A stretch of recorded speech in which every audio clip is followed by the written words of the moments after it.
Hope you guys are having a fantastic weekend. Welcome back to the western side of West Virginia, well, western side of Virginia, which will become West Virginia.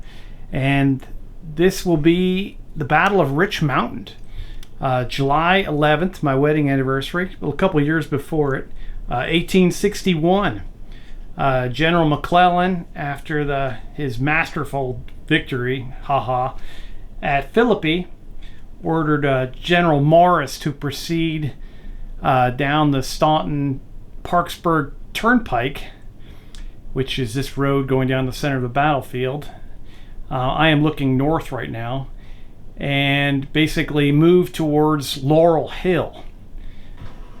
After their defeat at Philippi, General Porterfield was relieved of command, and General Garnett was given command of Northwest Virginia.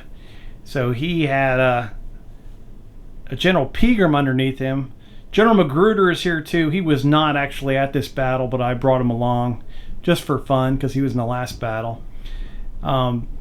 General Garnett thought, heck, they're going to come down from Philippi, so he defended Laurel Hill, which is up there, and then he gave the southwest on Rich Mountain, which he thought was easier to defend. He gave that to a smaller force with General Pegram. So that was the outlet. So that was the Confederate layout. They had a lot less men. General McClellan came down. He decided that he thought the attack on from the north, from Philippi, would not go well. So he just basically instructed General Morris to kind of act like he was attacking while he swung around and came from Buchanan to attack Rich Mountain, which is down here. So General McClellan traveled with General Schleich and General Rosecrans, and he came from this road, and then he is going to attack Rich Mountain from this direction, thinking it's a smarter idea, and he hopes his little feint up here by General Morris to the north will pull a lot of the Confederate force away. That's what historically happened. We were definitely not going to be anything near historical. The Confederates ended up losing this battle, but they're due for a victory here, so we'll see. We have evenly matched forces on this 7-foot by 15-foot table. Both sides now have 12 infantry regiments, 1 cavalry regiment, and 2 artillery batteries each. Newly arrived, just finished up today, is the 1st Louisiana Special Battalion. Yes, Wheat's Tigers. Painting stripes is about as much fun as painting tartan on the Highland guys. Never gonna do that again. Yeah, it's whatever. So I'm not gonna do Swiss Guards in the Italian Wars. That's just out of my wheelhouse. They don't look too bad if you don't look too close. So features of this battlefield, as I said, this is the Staunton-Parkersburg Turnpike, major road that goes from Ohio into Virginia. It was a major highway in the pre-Civil War, so it becomes a huge focal point for a whole lot of battles. This goes all the way to Ohio. It also goes to the B&O Railroad, and then this road goes all the way down into the breadbasket of Virginia. So yeah, it's a lot of troops going to be traveling on this road, and a lot of Union troops will get off at the big rail station that the Union took over before they went to Philippi, and it's just going to be continually fighting over it. This battlefield was spread out over a lot of space, so this is not logistically correct, but we're looking north this direction. This is Rich Mountain. This is Laurel Hill. Rich Mountain, I just kind of made it longer. This is the Hart's residence. David Hart actually makes his way to General McClellan's camp and meets with General Rosecrans. And basically he goes, I can help you. I live right in this area. I'm loyal to the Union. His great grandfather, John Hart, is actually one of the signers of the Declaration of Independence. So he's, he believes in the Republic. So he leads Rosecrans on these crazy ass deer trails up the side of Rich Mountain, and it takes them like 8 hours of a single file marching with several thousand men. And they popped out somewhere and attack on Rich Mountain. McClellan was supposed to counterattack at the same time, but he completely failed to do so. And a lot of the Confederates got away. It was a great rearguard action by General Pegram, but he ends up getting captured. I can't remember what happened to General Garnett. They said in the history that I've read that he was really kind of like, he thought this position that he was assigned to would be the end of him. I wouldn't be surprised if he died here, because he was like, I'm gonna die. They're sending me to die. I've got no troops. I've got no everything. That's just what I read, and I can't remember if he actually survived the battle. But Pegram does the whole rearguard action. He ends up he's the main focal point of Rich Mountain. So, and he's the one who kind of gets surprised a little bit by Rosecrans, and then Rosecrans drives him off the mountain in the real battle. We'll see what happens in this one.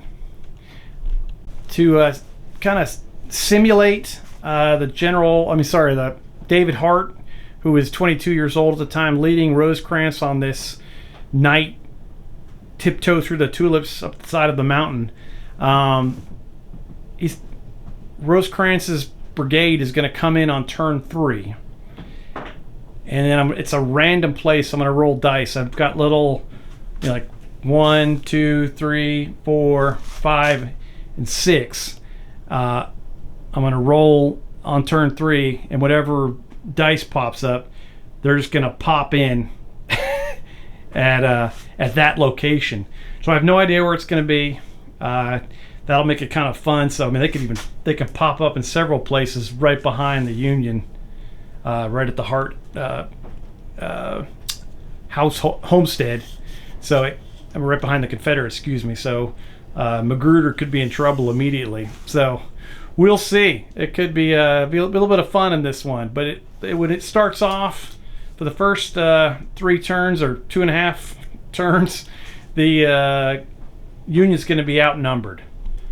Rosecrans's brigade, he's got 4 Union infantry. He's got 2 Zouaves, the Marines, and the Iron Brigade. So I gave him all the fun stuff. So they'll say he's like a special battalion coming through and rocking it out when he pops out of somewhere. I don't know where he's going to show up. It's going to be fun, and I like the randomness of it all. Here's Morris down at this end, coming down. This is the road to Philippi, so he's going to slam right into everybody. Here's General Garnett, General Magruder. They got some smoothbore artillery up here. Basically, the entire Rich Mountain is completely covered with Confederate troops. Magruder's artillery is over here, firing down and covering this end. And then you've got General Pegram with 4 regiments of Confederate troops down here. And then facing off against him is, you got General McClellan and what's his name? General Schleich, who was an MVP in our last game. He's got 4 regiments, plus he's got the cavalry. And, of course, then I got the Confederate cavalry going up the turnpike, just riding around. Just kind of try to simulate that General Garnett really thought the attack would be coming from the northwest, from where Morris was. So I got the cavalry kind of running that direction. I did bring General Lee in with hot lead and cold steel. The CNCs don't really do anything, but I just thought I'd have them there. And McClellan and Lee are going to match. You're going to go it again. Just a rematch of the last battle.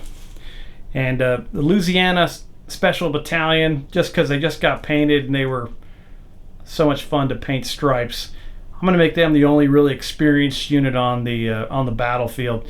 These guys were actually made up of mercenaries. General Wheat, who was their leader, he basically was already fighting all over the place in Mexico. So these guys are like super combat experienced. They weren't at this fight. They didn't make their real first appearance, as far as I know, until First Manassas, or the Battle of Bull Run, whatever you want to call it. So, but there they are. See those dang stripes. Oh, I'm glad they're done. I had to do a whole army with striped pants. I'd lose my mind.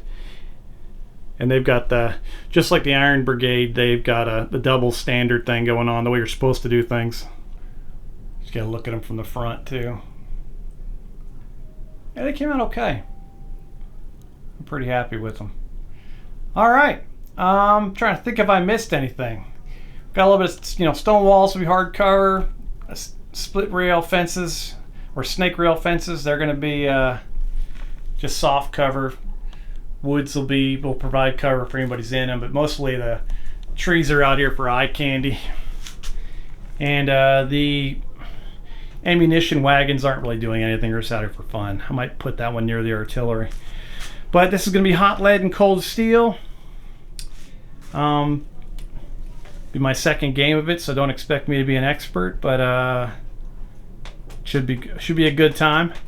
And as I learned these games, regimental fire and fury, and this version, this set of rules, I'm still working on the way I present a battle report. I really I thought after I finished the last game of a regimental fire and fury, I thought of a lot of ways I could make that more enjoyable to watch, less fragmented. So that's going to be a big push for me as I continue to play these games. I did buy Midgard Heroic Battles from Two Fat Lardies. That looks fun.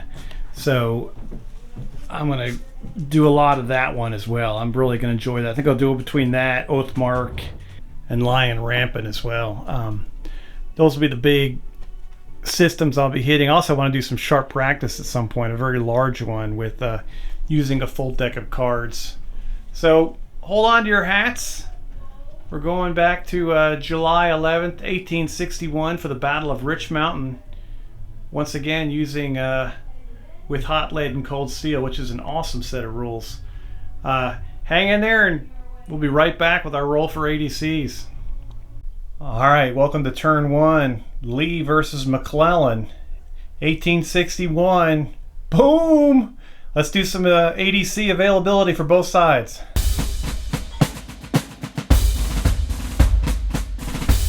Confederates definitely have an ADC advantage at the start of the battle. A little bit more organized. They're defending. They end up with 4 ADCs available, while the Union, as they come onto the field of battle, have 2. No one's going to boost their initiative, so it's a 4 and 2 will stay the same. We'll do an even initiative roll.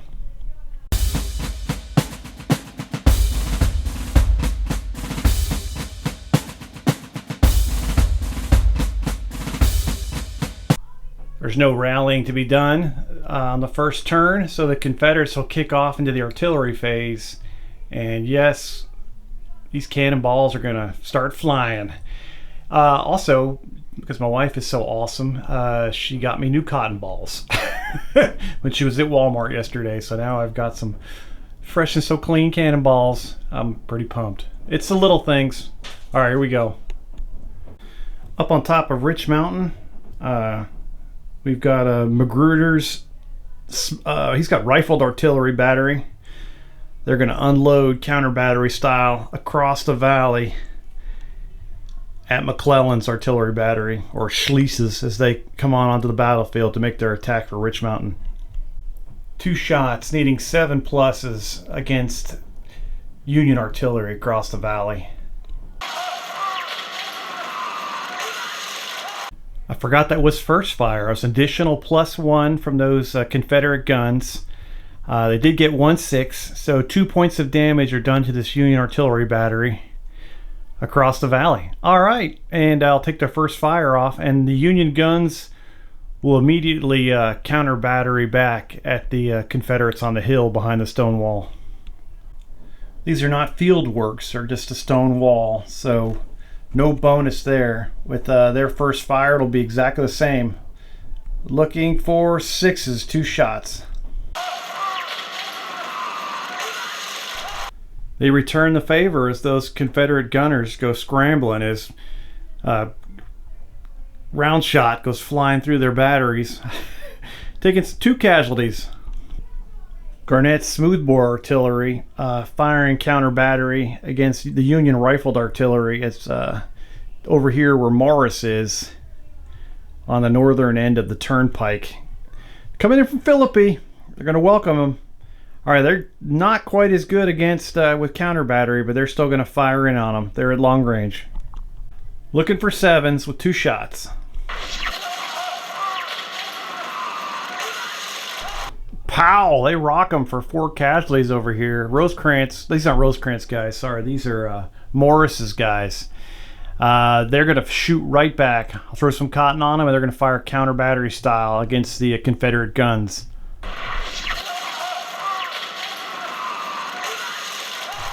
They're able to inflict 2 casualties on Garnett's guns. Confederates definitely getting the upper hand here. Let's see if it keeps up. All right, so the artillery phase is done as we have Garnett's smoothbores firing across there at Morris's guns, and then over here Magruder's guns from on top of Rich Mountain firing over at Schliess's battery coming in from the west. All right, so that's some decent shooting there. A couple casualties for every single battery's got some damage, and we'll move on to the order phase for the Confederates.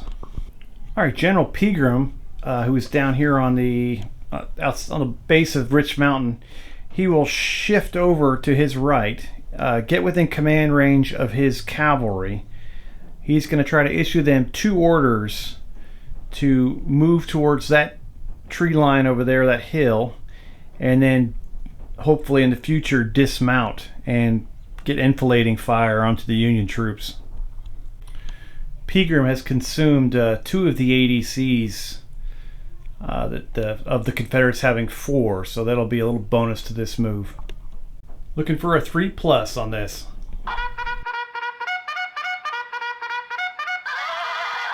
He fails. He'll use his ADC, gets an ADC reroll for 1 regiment per turn. So Pegram stays close enough to them to command them next turn. They cross over the fence with a half move, stay in column, and then truck their way up onto the side of the hill. So hopefully they can get into this region here and dismount, and as the Union comes in, that's their plan. At least offer a second front while these gentlemen try to hold out. On the north end of the battlefield, Garnett is going to hold his ground, and Magruder is as well. They're just going to buy their time and let the Union come on in and get stomped. So it's no more shooting this turn. Nobody's in range. So, and there's no melee, so we'll be basically done with Confederate turn 1. We go on to Union turn 1.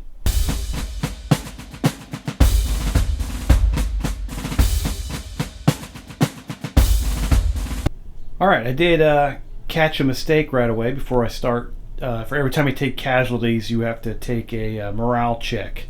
So all 4 artillery pieces will take a morale check in a minute, using micro dice to mark ADCs. So General Schliess and General Morris both have 1 assigned to them each. We'll start over with General Schliess's artillery. They go the first to get hit. I think all of these guns are going to be looking for 4s because they all have formed infantry very close to them.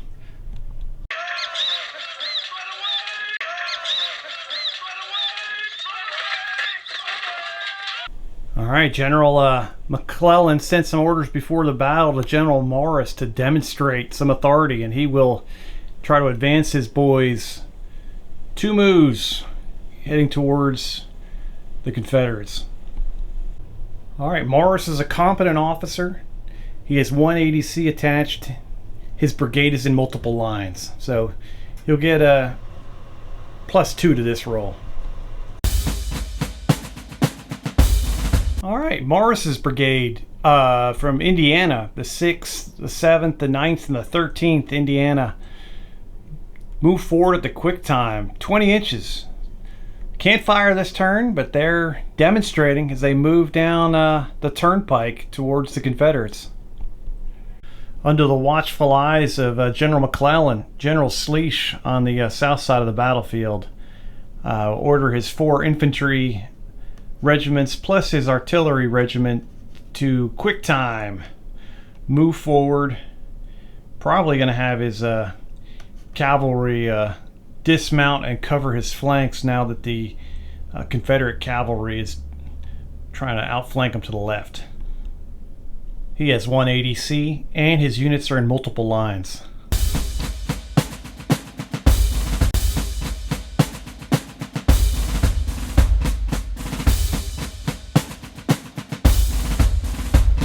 He could order 1 regiment by itself with his reroll, but there's no point. So command, control, confusion over there. He kind of misread McClellan's facial expressions, thought he wanted him to hold. So the Union on the south are just stuck there in command confusion. All right, quick question to people that are more familiar with these rules than I am. In the returning fire section, it mentions that you can, of course, shoot back at someone that's fired at you if you've not fired in the same turn. The Union moves into musket range, but have not. The Confederates didn't shoot and didn't move, but they haven't been fired on. So the rules say if you've been fired on, you can return fire. They don't say anything about firing after the other team moves. So I don't know. I kind of want to shoot all the Confederate guns, but that might be against the rules. So I don't know. But I'm going to let them shoot because they haven't fired in this turn. It's about to be the end of turn 1. There's a good chance, 50-50 chance the Union could win initiative next turn, so they could unload on them first. So go ahead and have the Confederates can unload as the Union moves into musket range. As the Union marches in from the north side of the battlefield looking to the south, this is Morris's brigade. Confederates have 3 infantry regiments in range to fire. We'll go ahead and start from right and work our way to the left. Sounds like fun. Probably do it totally different next time. That's the joy of attention deficit disorder. First off, the 21st Virginia will use their first fire in the 7th Indiana. 8 shots, looking for 5 pluses against these gentlemen. Actually, I think I took those morale tests to really only take off morale checks when you lose a base or stand, which is 6 casualties. So I didn't have to do that for the earlier. So my fault. I'm 99% sure. I'll double check on that. I'll remove the Confederate unnerves if I'm correct. But these guys do take 6 casualties, so that'll remove a stand. They're based on 4s, just so everyone's familiar. I'll try not to repeat this too many times. So they lose 1 stand, and they have a 2 casualty marker.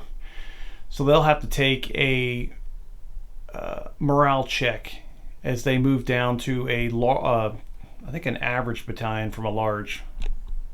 Looking for a 6 plus to pass this morale check. All right, they keep it together. All right, unfortunately for these gentlemen, right in front of them is another Confederate regiment that's going to unload into them for a second time. This will be the 1st Georgia, unloading 8 shots, first fire.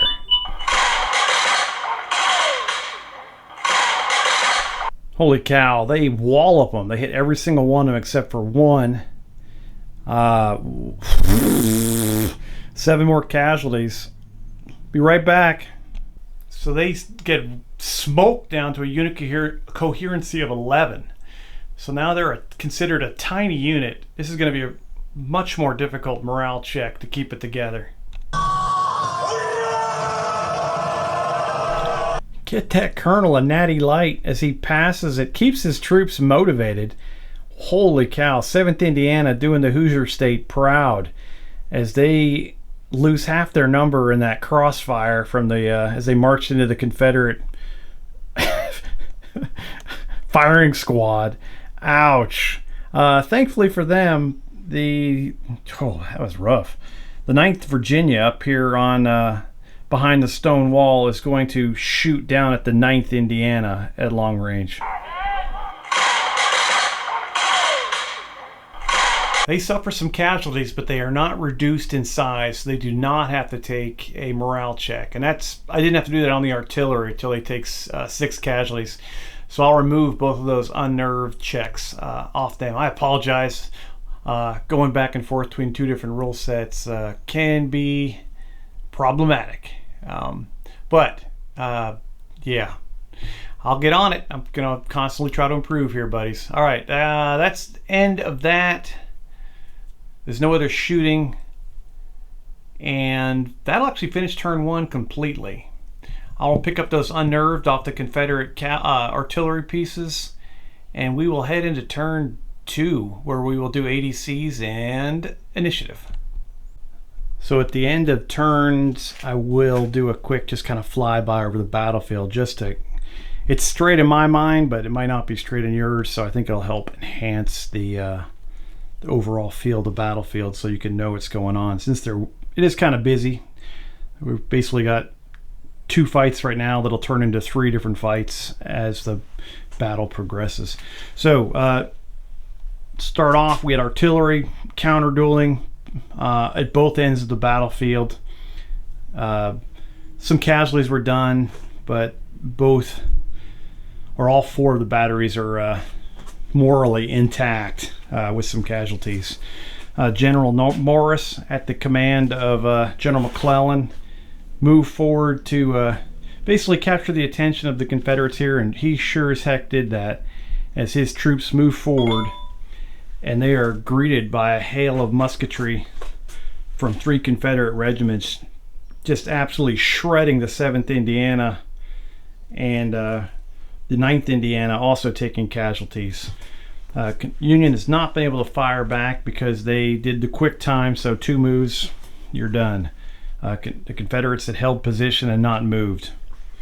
Over going farther down, General Pegram rode out, talked to his cavalry commander, got him on the same page as they crossed over the fence, started moving into the woods on the west side of the battlefield. They're going to try to move forward and present some enfilading fire across to the Union at the future as they advance forward towards Rich Mountain. With Pegram working his way out here, he left his regimental colonels, just told them to hold their ground. And General Schleisch, unable to take advantage of it, confused by seeing the Confederate cavalry, immediately sent 17 different letters asking for clarification to McClellan, who was 100 yards away. McClellan hasn't a chance to open and read all those letters and or respond to them. So Schleisch is mired in bureaucracy and confusion and accomplishes nothing as his unit's entire brigade at a standstill. And that ends turn 1. We go into turn 2. All right, turn 2, ADC rolls. Let's see what's up. All right, McClellan getting his act together. It's got 6 ADCs to play with, while Lee's got 5. We'll go and distribute those right now so I don't mess it up later. All right, General McClellan splits his. He only has 2 brigades on the battlefield right now. General Schleisch gets 2. General Morris down here on the south side gets 2. Lee gives 1 to Magruder up here on Rich Mountain. 2 to, oh gosh, what's his name? Garnett. Yeah, Mr. I'm not sure if I'm going to survive the day. We'll see if that's true or not. And then over here, our boy Pegram, he's got 2 as well. All right, nothing to initiative. We'll go ahead and roll initiative.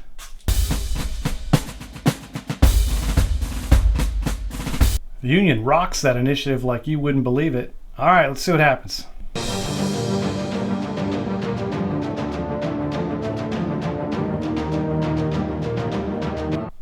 right, now that I got the rules straight, and thanks to these gentlemen being so amazing at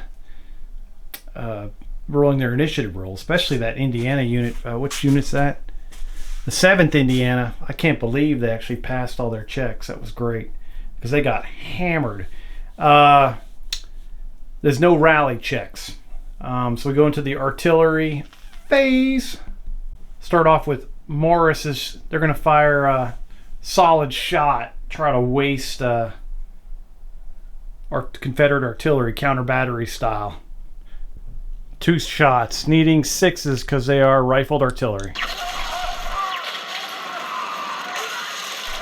Garnett's battery takes a wound. They are halfway to losing a gun. They're going to go ahead and counter battery and fire back at the Union who they nailed last term. They're going to need 8s though because they are smoothbore.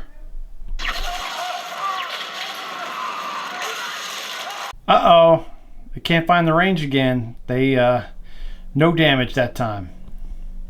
Schliess's, I can't say that right. Schliess's rifled artillery unloads across the battlefield at Magruder's guns up there on the ridge at the Hart Homestead. Union gunners are in fuego as they inflict 2 casualties on that battery. Oh man, they fire back at the Union.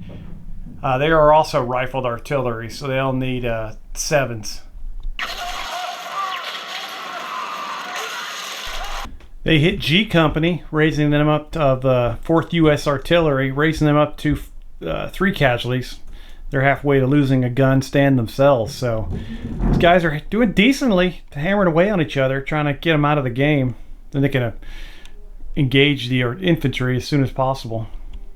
Starting on the north end of the battle, General Morris is going to try to do a double passage of lines and do one move to let his rear lines move through his already beat down second lines and then have them open fire into the Confederates. Basically just doesn't need to roll a 1 because 1s are always bad. Alright, now we got to roll in the passage of lines. We'll do a red and a black dice. So red dice will be the unit on the right. So the 13th and the 6th Indiana successfully complete a passage of lines maneuver, rolling that 6 and a 10. That was awesome. And they move up to there. They move up to there. These gentlemen keep in close contact if they're needed for supports. Morris going forward like a boss. Not sure how good of an idea it is, but he's doing it. And over here, we're going to try a quick time maneuver with Schliess after his confusion last turn. Can he pull it off as they advance? Over here on the south side of the battlefield, with General McClellan looking on with some disdain, the cavalry move forward a little bit to the left, trying to get ready for the protect these infantry's left flank as they move forward. Success by Schliess as they get 2 moves. They won't be able to shoot this turn, so they're going to get the same throttling as the hopefully not as bad as Morris's brigade got. All right, that's the orders and movement phase complete. Got a passage of lines done. That's pretty cool stuff. Let's do some shooting. All right, let's start over here on the north side of the battlefield as Morris's boys do some combo action onto this unit from Georgia, I believe. 13th Indiana blasting into the Bulldogs. Another Big Ten SEC matchup here. 8 shots, looking for 4s. 2 companies vanish in a puff of smoke from that barrage blast into the Georgians. Oh gosh! Alright, they're going to take a morale check now that they're an average size unit. Alright, looking for a 6 to keep it together. And Garnett is in range for a reroll if I need it. They rock it out and keep it together. Unfortunately for them, they're all celebrating, keep it together. The 6th Indiana lowers their muskets and unloads into them as well. Oh, short range blast. Another company buckles under the fire of those Union troops. They're going to take another morale check now as a small unit. They fail miserably. Garnett, trying to get involved, gets his reroll. He had them halfway convinced, but they buckle. The Georgians, just too much psychological damage. They become unnerved under the hail of bullets and watching. Wow. They got a couple hundred guys smoked. Yeah. That's not a good way to start the day. I think with unnerved, they can't even fire. Let me double check that, but I'm pretty sure they're hosed. Yeah, I think they're buckled until they can pass a morale check. They can't even counterfire. I forgot the Georgians become unnerved. They fall back 10 inches away from those Union's troops. They pass through these troops. We'll do a passage of lines. The 20th Virginia is able to get out of their way and let those boys flee through them without disordering them as well. Over on the north side, what's this guy's name? Oh my gosh, hang on. Had Pegram on the tip of my tongue and couldn't get it out there. All right, the 11th, these are the Tennessee boys. 11th Tennessee fires as the Union closes in on them from Schleich's brigade. 8 shots, needing 4s into those blue bellies, short range, and first fire from the boys from Tennessee.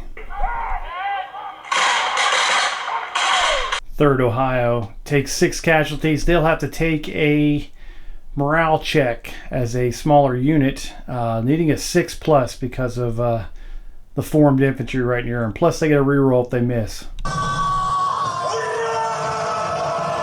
Oh, they love it. All right, they take it like a champ. All right, next door, another unit from Tennessee, firing straight ahead into more troops from, I believe, from Ohio.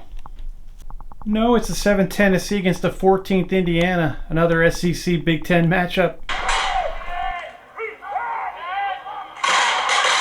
They also suffer 6 casualties, losing a stand, dropping down a unit size, and they'll take a +6 morale check. Schleich is right there, going to give him a reroll. The 14th Indiana can't withstand that kind of firepower, and they fall back through the 6th Ohio. Unnerved, we'll get a passage of lines and see what the boys in Ohio can keep it together. They become tangled up. I guess you don't do...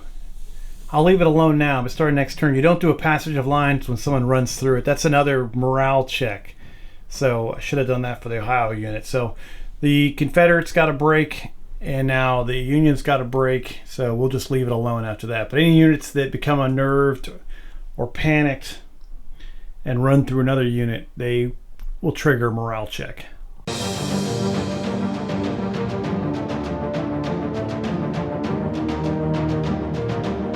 All right, turn 2 for the Confederates. They're going to try to rally.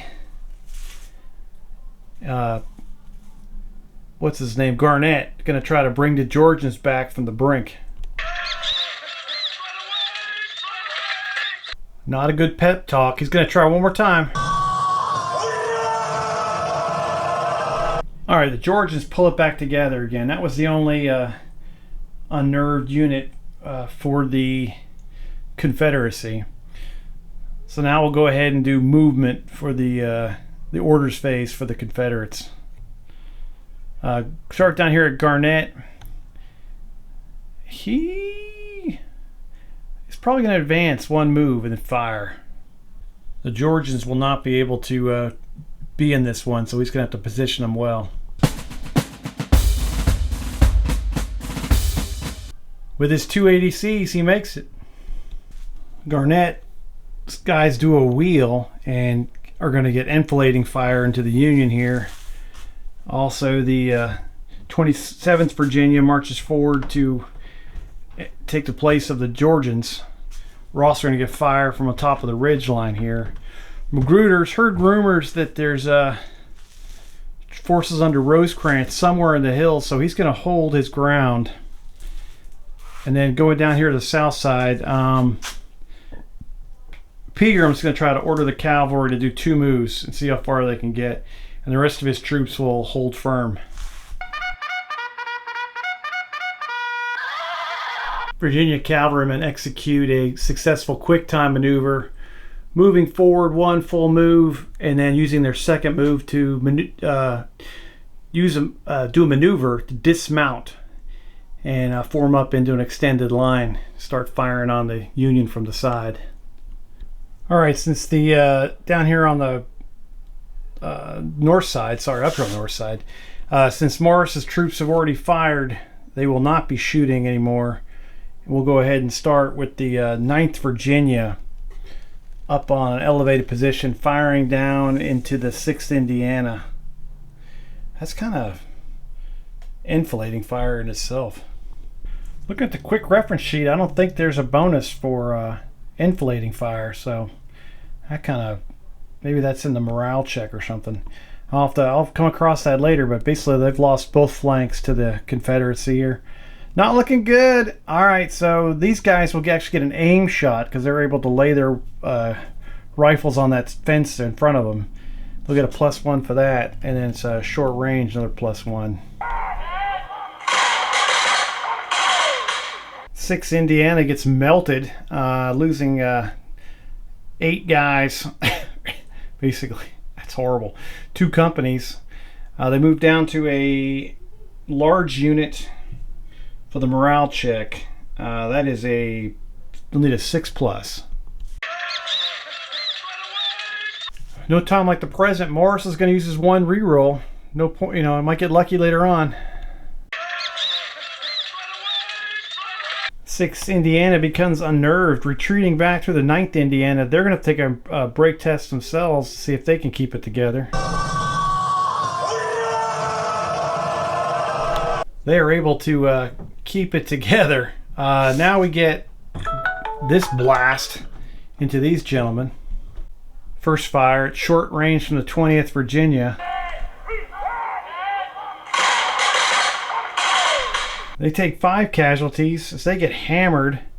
Now on top of the hill, the 21st Virginia is going to fire right down their line with just a massive barrage.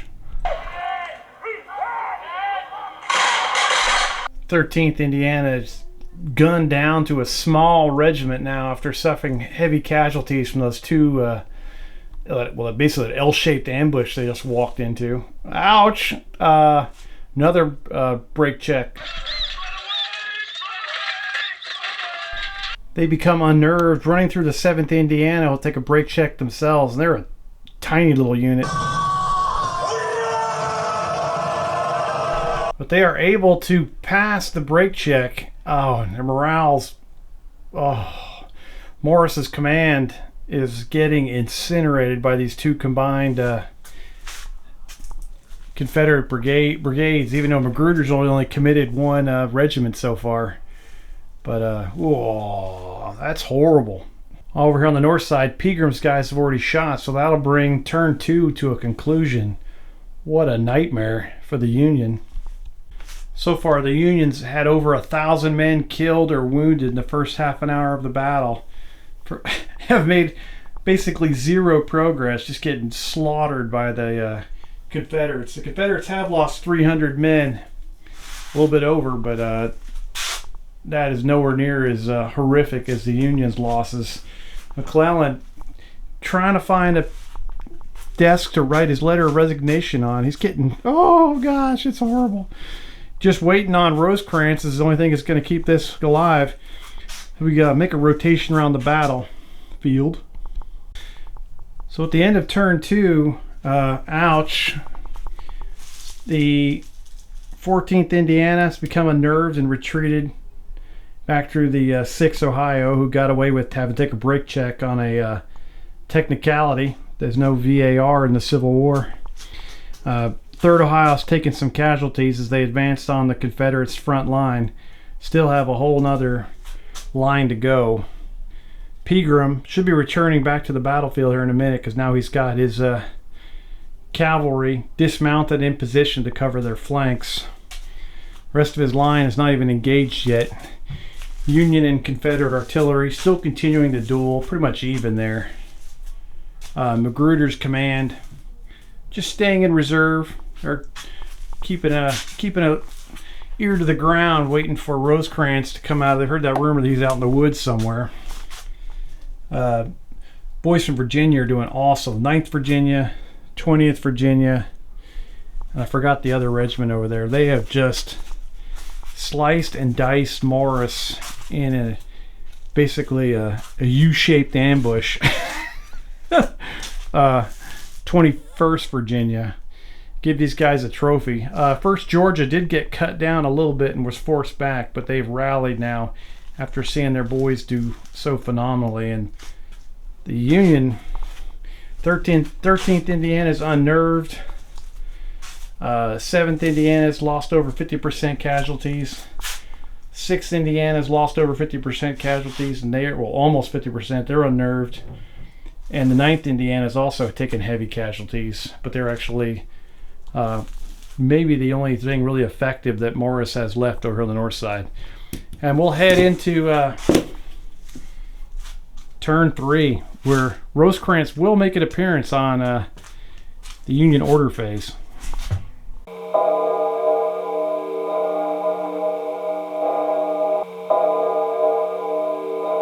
All right, let's do ADCs for turn 3. Oh boy, it's getting out of control. Definitely going to be a little challenging here as the Confederates get a 3 ADCs. The Rebels get, the Union gets 2. So every brigade commander on the board right now has 1 ADC. All right, let's do initiative. No modifiers. All right. All right, Union crushes morale. So we're going to get Union turn 1, and Rosecrans will make an appearance on the movement phase.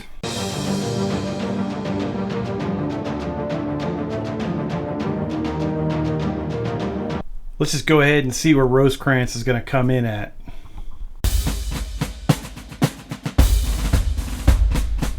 Free David Hart gets totally lost. Can't even find his own house in the dark. Rosecrans comes out on the backside of Laurel Hill on the other side of the Staunton-Parkersburg Turnpike. It's a nightmare, especially for the Confederate cavalry, who now have 4 regiments of Union Brigade coming out of the trees behind them. Oh, 4 infantry regiments coming up. Rosecrans loving it. All right, we got 2 units from Ohio and 2 more from Indiana. Ouch. All right, let's see how it goes. All right, starting off on the north end. Morris sees, he has no idea. Yeah, he would have no idea. He can't even see. The other side of Laurel Hill is where Rosecrans comes out crashing out of the woods, so nobody but Magruder can see him. He's going to try to rally these 2 units back here, starting with the 6th Indiana and the 13th Indiana. First attempt for the 6th Indiana is a fail. Morris is going to try one more time for the reroll. Morris's attack continues to not go well as those boys from Indiana fail their morale check. They become panicked, fall back another 10 inches away from the Confederates, approaching the end of the known universe, which is on to Philippi. They advance to the rear. One more check as the other unnerved unit in Morris's command. No rerolls anymore. Morris is in trouble as the 13th Indiana also panics and advances to the rear. So all he's got now is, that's just horrible. Let's see if there's any more units to rally. I think they've got some down there at the other end for Schleisch. Yes, Schleisch has the 14th Indiana. See if they can keep it together. They failed big time, so Schleisch is going to order his re-roll right now. Alright, those gentlemen get it back together again. Yay, way to go. Alright, in the artillery phase, U.S. artillery battery from I Company is going to fire. This is down here at the north end with Morris. It's going to fire at the the Confederate smoothbore guns, try to take them out. Oh, missing everything. Terrible. Confederates are they're smoothbore. I think I'm going to hold off doing counter battery and try to smoke some of these. Just put Morris in the grave, because Morris's command is falling apart. Union gun down there for Schleich can't fire because the cavalry moved in front of him, so he'll be able to fire after they move. Hopefully they can pass an order. Morris is just hosed. He's going to hold still and probably just fire what's left of his 2 regiments and hope they can do enough damage before they get destroyed. All right, Schleich is going to go for I think it's just a one order. He's got 1 ADC involved, so he'll get a +1 to that, and his brigade is in multiple lines, so +2. All right, we try a passage of lines down here for Schleich to go with that order on the 15th Indiana to go through the 3rd Ohio. So for Morris, the 6th Ohio advances in the point-blank range of those boys from Tennessee. We get a passage of lines as the 15th Indiana strides up to the 11th Tennessee. These gentlemen take a couple steps forward just to keep up with them from 3rd Ohio. The 14th Ohio can't move, and the 3rd Ohio Cavalry dismounts for their one move and form just a thin blue line, and their horse holders are right there. All right, we'll start down at this end as Morris's 7th Indiana, what's left of them, and the 9th Indiana will fire straight ahead into the 20th Virginia. 4 dice, needing 4s from the 7th Indiana, firing at those Virginians.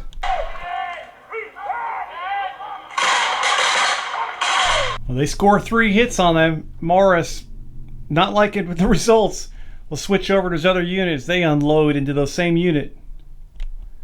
All right, 6 shots, needing 4s. Let's see what happens. They pound them for 6 more hits, taking up to 9 for the round. They lose a base. They're gonna have to take a morale check. Those Virginians are defending their homeland. They tough it out. Way to go, gents. All right, and how sad that is. That ends Morris's shooting phase. Confederates are just gonna they're going to hold their fire. They're going to fire back with everything at the same time. Coming out of the woods for Rosecrans, the boys dressed like the Marine Corps. 10th Indiana going to fire into the flank, causing an automatic morale check if they hit anything at all on those dismounted cavalry who weren't expecting them to come out of the woods. That takes them down to they lose 2 stands of guys. I think 8 hits, I think. Ouch. It drops them down to a small dismounted cavalry regiment.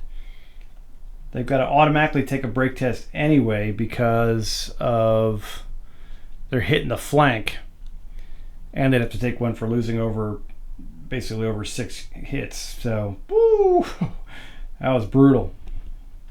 They're ready to beat a 9 here after being shot in the flank with that penalty and no units near them to pass this morale check. Oh, superstars are so brave. All right, too bad. These gentlemen are going to fire on them immediately. Bam, sucker. A large dismounted cavalry regiment unloads into these guys that are already in disarray.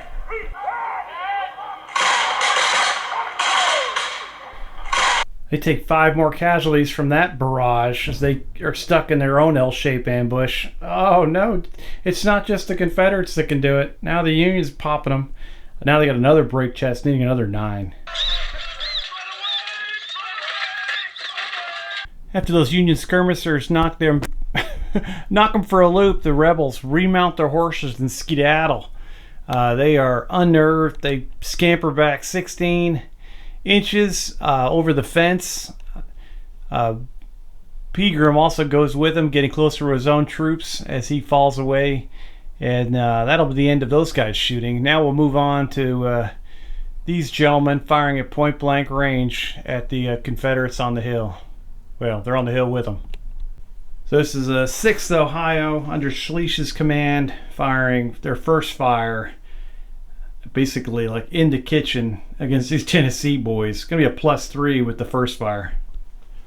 And at this range, every 10 is going to do 3 points of 3 casualties, 3 hits. They definitely left the front door open, only doing 6 hits on the Tennessee boys, but they definitely take a morale check for losing 6 casualties. That's 7 Tennessee. Yeah. Pegram is in range to give him a reroll. 7 Tennessee. They don't need no stinking. We don't need no stinking reroll. So they're fine. They love it. Sliding on over, we get this other unit from Tennessee getting wailed on by the unit in front of them. 15th Indiana puts 10 hits on the 11th Tennessee. Oh, could have been worse though. A few extra 10s. This could be just a massive amount of damage. There we go. 11th Tennessee's got to take a break test for all that damage. All right, guys, hang in there. Pegram was not in range to grant a reroll, so the 11th Tennessee falls back unnerved away from the Union, behind, almost behind, well, basically behind to the left of the second line. This one's the 13th Tennessee, and then you've got the 1st Louisiana Special Battalion. Wheat's Tigers ready to get in there with their striped pants to smoke some fools.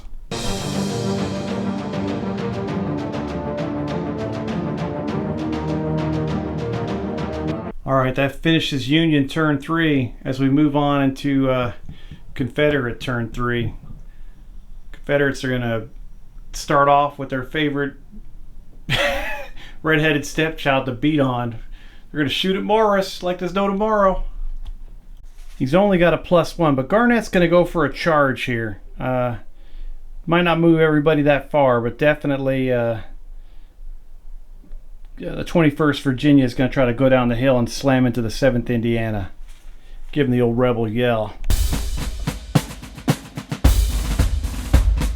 Garnett's not able to achieve a charge, so he just moves his units a forwards move. One move as they move into point blank range with the Union troops of Morris, what's left of them. The 11th Tennessee is unable to rally, so they fall back another 10 inches, panicked. All right, now we'll go on into Pegram trying to order a forwards move for these guys. They'll move at half speed if they're able to pass the order, crossing over the fence line. I'm debating about holding the fence line. Just been like, I'll speak out loud, or I'll say out loud what my thoughts are, but the rebels seem to be doing better moving on the attack. Whenever I seem to sit back and wait, they just get sliced and diced. But this seems kind of, I don't know. I think they can accomplish the same thing from sitting behind the fence over here. I will do a single move with the Louisiana Special Battalion to cross over, because I want to be partially aggressive, plus it kind of fits the unit. Magruder's going to hold the wall.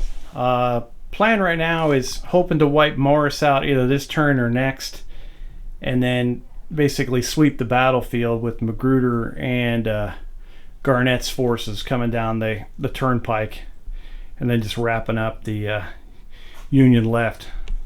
The Tigers stepped out 5 inches over the wall. At least they got out of the way. If those Confederates get broken from Tennessee, they don't have to run through them and cause them to become or take a morale check. All right, returning to the north end of the battlefield, 21st Virginia Going to fire a flanking volley into what's left of the 7th Indiana. They're able to do 12 casualties with those 3 10s at point blank range. 7th Indiana is mowed down. The entire unit is killed because that's exactly what they have. No, they have more? No, they have a couple guys left. Hang on a second. They have 2 guys left. All that's left is the standard bearer and the officer. They even killed the drummer boy. That's horrible. What if that should be a war crime. It's like the scene from Glory. It's all they got. It's Matthew Broderick just sitting there. It's just Denzel Washington and Matthew Broderick. Oh, all right. They got to take a morale check from, I don't know what they're going to need. Oh, my Lanta, they passed it. That's fantastic. 20th Virginia fires basically a point blank volley into these guys. Only putting 2 casualties on them. Oh. 9th Virginia from their parapets on Rich Mountain firing down at that same regiment. It's terrible shooting. Just doing 1 casualty on the 9th Indiana, but that does lower them down their unit size, so they have to take a morale check. They fail. Morris is going to let them run. They deserve it. They don't deserve it. He doesn't want to see his men get killed anymore. Confederate artillery hadn't fired. They're going to go ahead and shoot at that Union regiment over there. They did move, so they're just going to use probably, what's it call it? I'm going to look at the ammo types. Just going to use solid shot against them. They move, so it'll be more difficult to hit with the other ammo types. They put 2 more casualties on them, but they're not reduced anymore, so they are no morale check there. They're already, it's bad enough over at those guys. That finishes the shooting over here. Not as wonderful as Garnett was hoping, but much more horrific than Morris ever wanted for his men. He's ready to go back to he's ready to go back up north again. Get the heck out of here. All right, this is 7th Tennessee. Gonna fire back at the 8th Ohio. Yeah, baby. Point blank range. It's gonna be a good time. They score 7 hits on the 6th Ohio. Who's gonna have to take a morale check.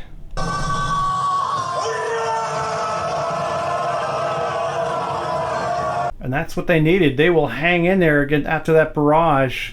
That's some good shooting by those Tennessee boys. Speaking of which, here comes the first fire from the 13th Tennessee from behind the fence. It's over 12 inches, though, against these gentlemen out to the left. But it will be aimed fire as they lay their muskets on that fence. So, +2 to this. They score 6 hits on those gentlemen, forcing a morale check. Will be a +1 to this. Schleich does have his reroll left. He's pointing at those boys. Get it together, but keep it there. Oh! I don't know what that insane war cry that came out of my mouth was, but it worked. Schleich keeps those boys from Ohio solid. All right, and that will bring the 7:30 moment in time to an end as we move on to turn 4. The clock ticks to 7:45, and let's go around the battlefield, see what we got. Starting off here in the abysmal command of Morris, 9th Indiana is unnerved, falling back. 6th Indiana, panicked. 13th Indiana, panicked. Somehow, the 7th Indiana, with just 2 guys standing out there, they're probably too shocked to be panicked, but they're keeping it together. I don't know why. Morris is screaming at him, let's go to Philippi. I got frequent flyer miles. Let's get out of here. Yeah, they're trash. Garnett, he's salivating. People think he's got rabies as his Virginia boys just close in to finish them off. Wants to force Morris off the battlefield so he can do an about face, head back down to support his subordinate, who's not really a subordinate in this game, but Pegram. Finally, Rosecrans shows up on the wrong hill, but who cares? He basically incinerates the Virginia cavalry, forcing them back. Wheat's Tigers with their shiny pants, the hammer pants on. I'll get a look at these guys. I love them. Get down low. I love the hammer pants. Oh yeah. Like a bunch like Pirates of Penzance or something. I don't know what's going on here. Wheat's Tigers, they're not going to sit back. They advance across into the field, holding their first fire. They want their first volley to be crushing, so I'm thinking they're planning on doing some kind of roll and slammo on the 6th Ohio. Boys from Tennessee holding out here, doing some good damage, doing some good work. They've wounded both Union regiments, but the Union's still coming on strong. The 14th Indiana rallied. McClellan's back here chilling. All the artillery missed this turn.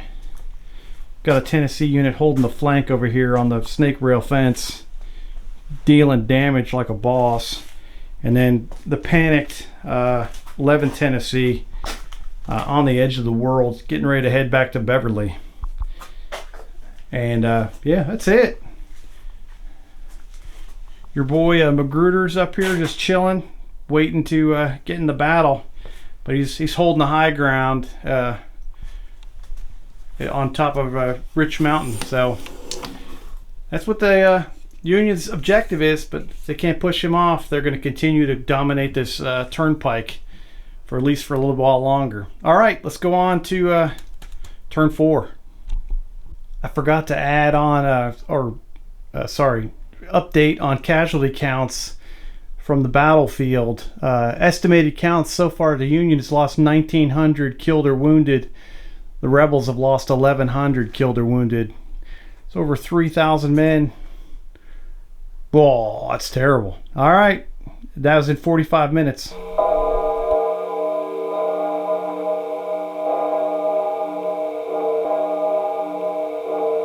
All right, so we get 45 minutes into this battle. We start turn 4. We'll do that, some ADC rolls here. All right, going around the table. Morris they have 6 ADCs each, which is awesome. Morris is just going to get 1 because he's basically, his whole command is on the verge of collapsing, so Union's not going to spend too much time with him. Oh gosh, Garnett's taking 3 to hopefully wipe out Morris. 0 are going up top to Magruder because he's just kind of going to hold position. Union's really going to push hopefully with Rosecrans now that he's on the battlefield. Get him 3 ADCs and continue pushing over here with Schleich with 2 ADCs.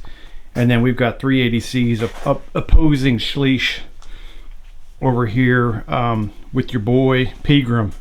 All right, so let's go ahead and do initiative with no modifiers. Really hoping to have a clean turn this time as Johnny Reb wins initiative. I think, yeah, as I've gone back and edited turn by turn, I've caught a couple mistakes, caught a lot of mistakes, and I've tried to put basically some, I'm sure I didn't catch them all. I tried to add in some captions basically when I screwed stuff up, and thankfully I caught some of them later in the game and edited out some of the big mistakes, especially in the beginning with the morale checks on just losing 1 casualty. All right, so the rebels are going to win, so we're going to go right into the rally phase. Let me see if they've got anybody that needs rallied.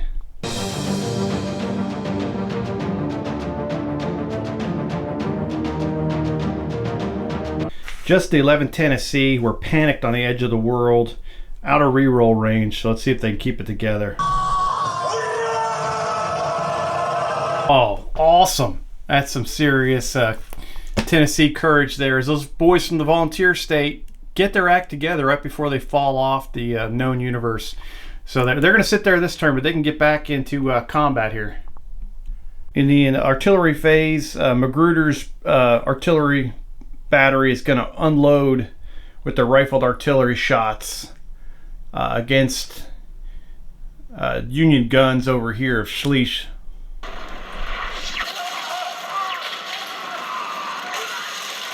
So they do 2 points of damage every time they hit. They already had 4. They go up to a wrecked gun, which will force a morale check for these gentlemen. They were able to pass. They're now a small artillery battery. They will fire back at the Confederates, trying to put some damage on them. I don't think they've hit him yet. Yeah, they've hit him once. They're unable to hit that battery with their one gun now. The other gun is wrecked. But they'll keep on shooting. Over here on the this side of Rich Mountain, the smoothbore artillery under Garnett's command will go ahead and fire their smoothbore Napoleons, 12-pounders. Try to do counter battery and wipe out a gun over here against the Union. Which they do, and they wreck a gun. So they'll take a morale check as they've lost 6. They've had taken 6 hits. Those gentlemen panic. They start limbering up the guns. They fall back in disarray towards the edge of the world. Now they're panicked as they're trying to get their stuff together. All right, for the order phase, we'll start over here with Garnett. He'll do a charge again, or at least try, against that unit right there. Those gentlemen with just 2... really, yeah, they don't have many guys. I think they got 50 guys left against 600. He is unable to pull off the charge, so the 20th Virginia just goes forward 1 move. 1st Georgia goes forward 1 move, wheeling slightly to the left. 21st Georgia moves forward like a couple inches just to get into point blank range. And the 1st North Carolina wheels and advances, just kind of putting pressure on these guys. They might not even be in range yet. But yeah, Morris, I love you, buddy. He's got some problems. Magruder's going to try to order these 2 units to do 2 moves, one of which will be to form march column and then march over towards there to prepare for the attack from Rosecrans coming out of the woods over there on Laurel Hill. That works as the 3rd and the 9th Virginia form march column and start moving off to support these gentlemen in the center and wait for the attack on Rich Mountain from Rosecrans. Well, I did forget this cavalry was unnerved. I got to get them too.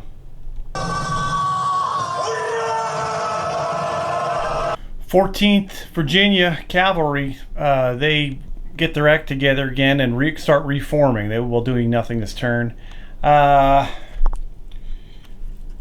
Pegram's going to try to do a 1 move order that really is only to be given to the 1st Louisiana Special Battalion of Wheat's Tigers. See what they can do.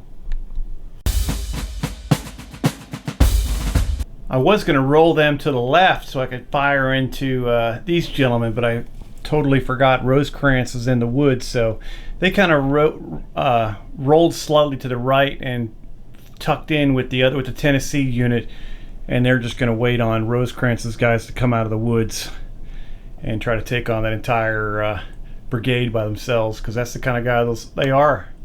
That's what you do when you're in the cast of Pirates of Penzance. Alright, that ends the orders and movement phase. We'll go on to the shooting phase. That should be a blast. We'll start down here with our boy. Yeah, let's get it. We'll start off with the mercy killing over here, the 21st Virginia firing into the 2 guys left of the 7th Indiana.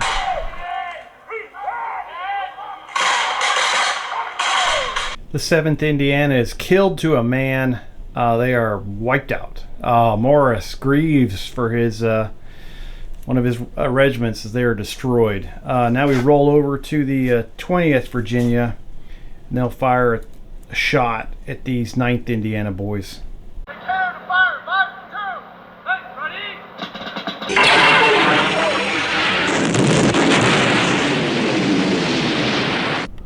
Holy cow, that was the Death Star volley from the 20th Virginia. So they sliced those guys to pieces. They had like 5 10s, I think, and each one of those do 2 hits. They lost 9 hits. So they're already, unnerved. So now they've got to take a break test at a very tiny unit with the high probability of running through this panic unit. So this could wipe out what Morris has left.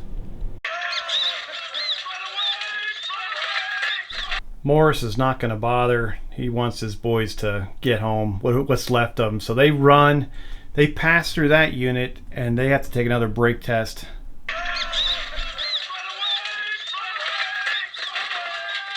So he's lost, those 2 regiments will both flee. That will become, all that's left are 2 unnerved, a panicked regiment with barely anything intact, and an unnerved artillery section. So they're going to pack their trash. It's a broken brigade, and Morris is going to lead his guys off the battlefield. We are done over here on the north side, attacking on Laurel Hill. And now it'll turn into a foot race of how fast Garnett can get his regiment turned around and back down the turnpike compared to how fast Rosecrans can get across and make his attack on Rich Mountain. All right, the 7th Tennessee will unload into the 6th Ohio at point blank range with a +2 to hit. Score 5 hits on them, reducing their unit coherency down to a smaller regimental size. So they'll take a morale check. They'll fail that test. Schleich is right there, going to give them a reroll. Just too much firepower for those gentlemen as they fall back away from the boys from Tennessee. Unable to take the hill this time. They are now unnerved. I will slide over to that unit's left to the other boys from Tennessee on the fence as they fire into these gentlemen.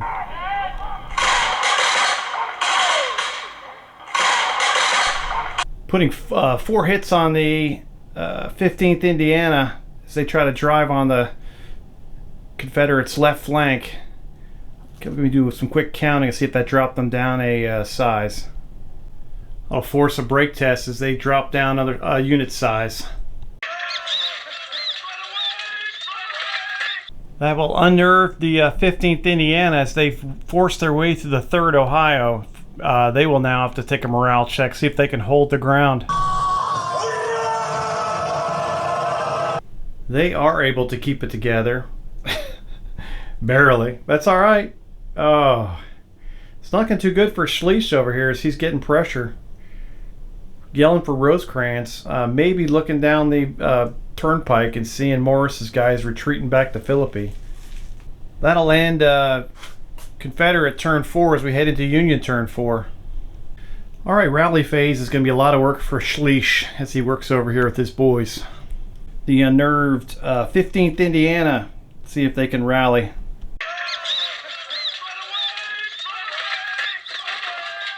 They were out of range for Schleich to get a reroll. This unit is in range right now, so they fall back panicked towards the edge of the known universe.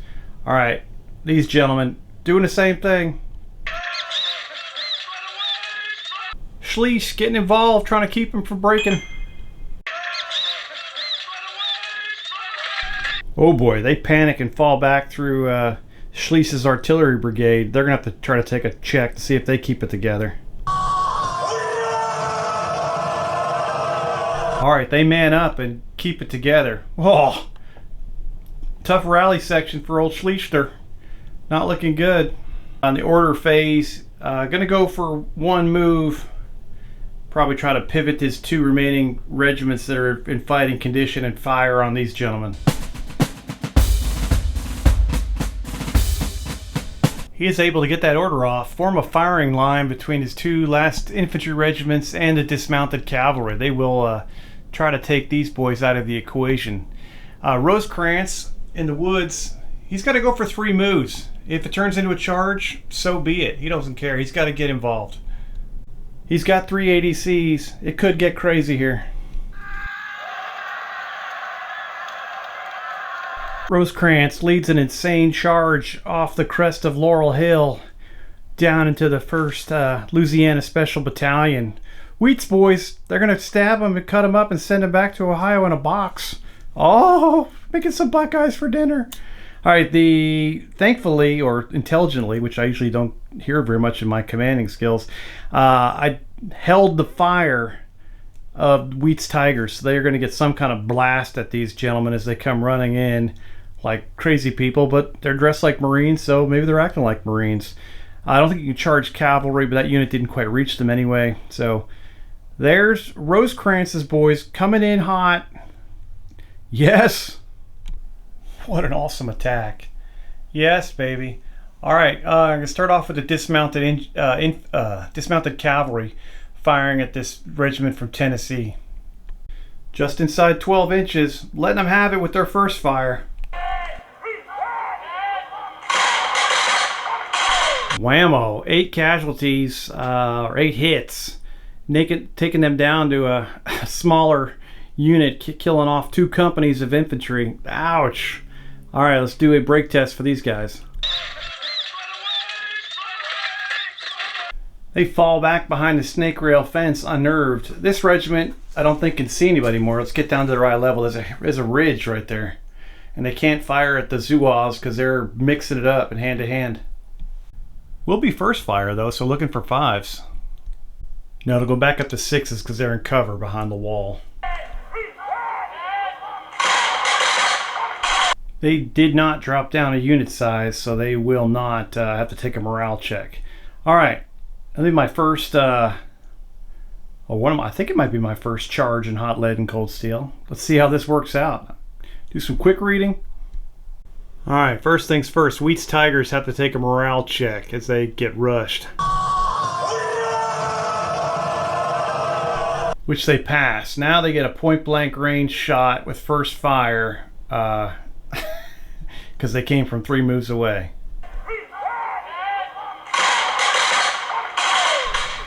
They smack them with 7 hits, so I'm assuming they have to take a morale check on the way in. Which the boys from Ohio love, so now we're getting some melee. Heck yeah, baby. Alright, we'll do this combat, and oh boy. Rosecrans Brigade Marine Regiment will have, they'll attack and up 3 supports while the Zouaves will have 0. See, this could be the game changer.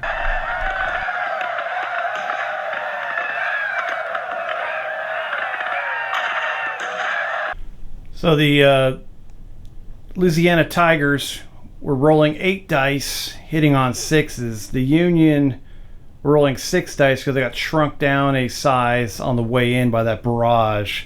But they were getting +1 to hits, they're hitting on 5s. The Union hit a home run. The Tigers jacked up and did not do well. They go ahead and I end up forgetting to roll 2 of the dice for the Louisiana Tigers as they come on in, or the Wheats Tigers, excuse me. So I got those at the end. They got kind of combined. But horrible. I think the Union's already got the advantage. Then we're going to start adding in supports. This could get bad, but I think that dictates the casualties at first. So before we get crazy, the Union suffers 4 casualties and Wheat's Tigers suffers 5. So after all the modifiers are added in, we'll take a -4 special break test for Wheat's Tigers on the I just lost the melee table, which is right here, and we'll roll 1d10 to see what they get. All just way too much for Wheat's Tigers as they detonate and are killed. The rest of their guys run and rout off the table. Oh. Alright, so each of those regiments took a fatigue casualty for running that far. Also, the Marines took an extra fatigue casualty for the hand-to-hand. Now each regiment can advance 1d10, which It's going to put that cavalry unit in risk. I thought those boys were from Ohio, so I apologize. The 8th Indiana is able to pass the 10th Indiana, who are dressed like the Marines, as the Iron Brigade takes the lead, because they only got a 1-inch move. The 2 Zouave units both move forward and engage in hand-to-hand against the cavalry that aren't allowed to make a reaction to this. So that just, they come in hot and they'll just attack them.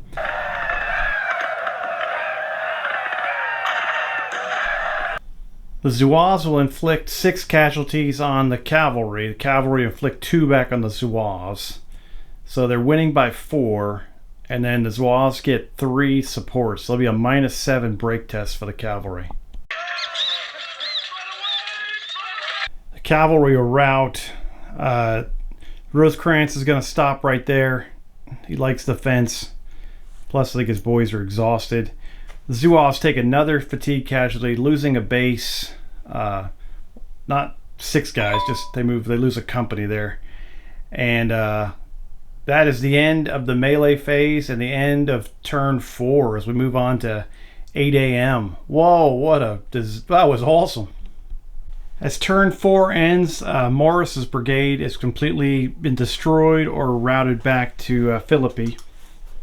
They fled, sorry about that. General Garnett's regiments can now start turning around and do the same thing as Magruder's are and start marching south towards Rich Mountain down the turnpike to hopefully engage Rosecrans before it's all over. Rosecrans's boys charged off the backside of Laurel Hill, engaged Wheat's Tigers, destroying them. Got their blood up so much they charged through and then just bayoneted the heck out of Virginia cavalry regiment that was getting themselves back together again, right behind the snake rail fence. Didn't even see those boys coming over the hill, and the Zouaves just ran up and just tortured them all, and they're all dead. Got a big extra cotton ball here of a thermonuclear blast. I'll get that in a minute. And the rest of Schlieff has trouble, but he's reformed his remaining regiments in a position as other 2 really need to rally. In this game, I think if these both break and fall off the table, that breaks the brigade, which really could be some problems for the Union. I need to figure out what exactly that means, but he says they can't hold the brigade formation anymore. So they just kind of stand around. I'm not sure. We'll find out. And if we can't figure it out by reading, I'll just I'll make a rule or something. And then Confederates weren't expecting Wheat's Tigers to get obliterated there. These guys are holding on here under Pegram's command, just like they did in the real battle. And he's just waiting for support now to come from Magruder and Garnett.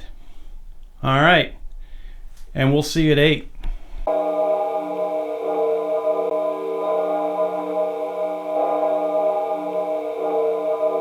All right, time for turn 5 ADCs. Let's see how they do. All right, both sides in it with 5 ADCs. Your boy Rosecrans, he gets 3. Schlieff is going to get 2. Morris, wherever he is, God bless him, he's going to get a nice cold Budweiser. Sorry about that. I was pan back to the left here real quick.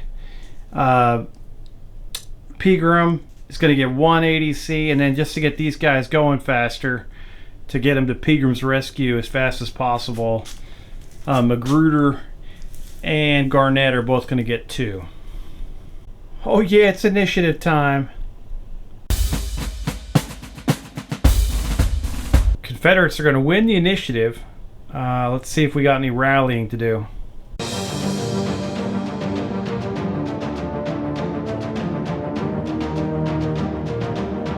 7th Tennessee, right next to Pegram, is the only thing that needs to be rallied. They're going to give that a shot. All right, great morale save. They rock it out. All right, starting off down here, Garnett is going to try 3 orders. Got 2 He's got 2 ADCs. That's all he's going to get because his unit is no longer in any kind of semblance of a formation.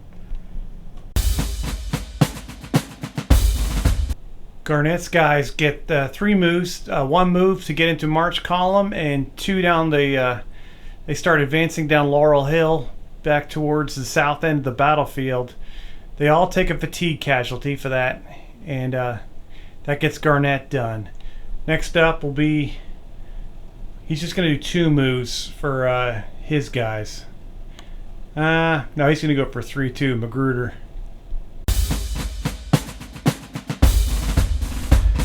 With his 2 ADCs, he fails everything, and none of his troops can move. At some point, Garnett's got to ride over here and get his artillery in range and get him to move. But right now, they're stuck right there. Pegram's guys are going to try 3 moves to get the heck out of Dodge. He only has a +1 to this, though. And then it's an absolute horrible scenario. My plan was to put him into march column and march them this way and then get up onto the hill to defend Rich Mountain. So all I'm able to accomplish with these guys is to form march column facing this road, and they're going to be sitting there. Oh no. An absolutely horrible scenario as they all get stuck in march column and aren't able to coordinate their moves enough to get the heck out of Dodge. The Union will be salivating coming for them. Oh boy. I think the only thing they can shoot is the is Magruder's guns. He's gonna fire into the Zouaves down there. Solid shot at medium range at those Zouaves. Just 1 damage in those gentlemen. No bounce through because it's rifled artillery. Oh, it would have been beautiful for smoothbore. Okay. And guess what? That ends, shortest turn ever, ends Confederate turn 5. All right, Union turn 5.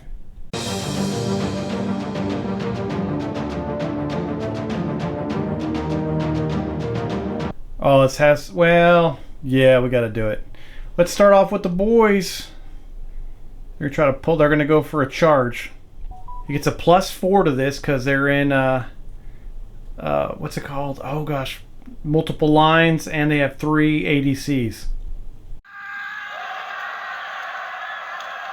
Lee watches on in disgust as the Iron Brigade slams into a march column of Confederates trying to get away.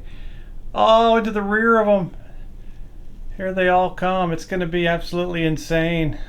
I totally forgot. Schleich has got to, he's got to try to rally these 2 units. We'll do, red will be on right here and black will be over there. They're both, oh yeah, they're both screwed. They're both panicked, and neither of them are close enough for a reroll.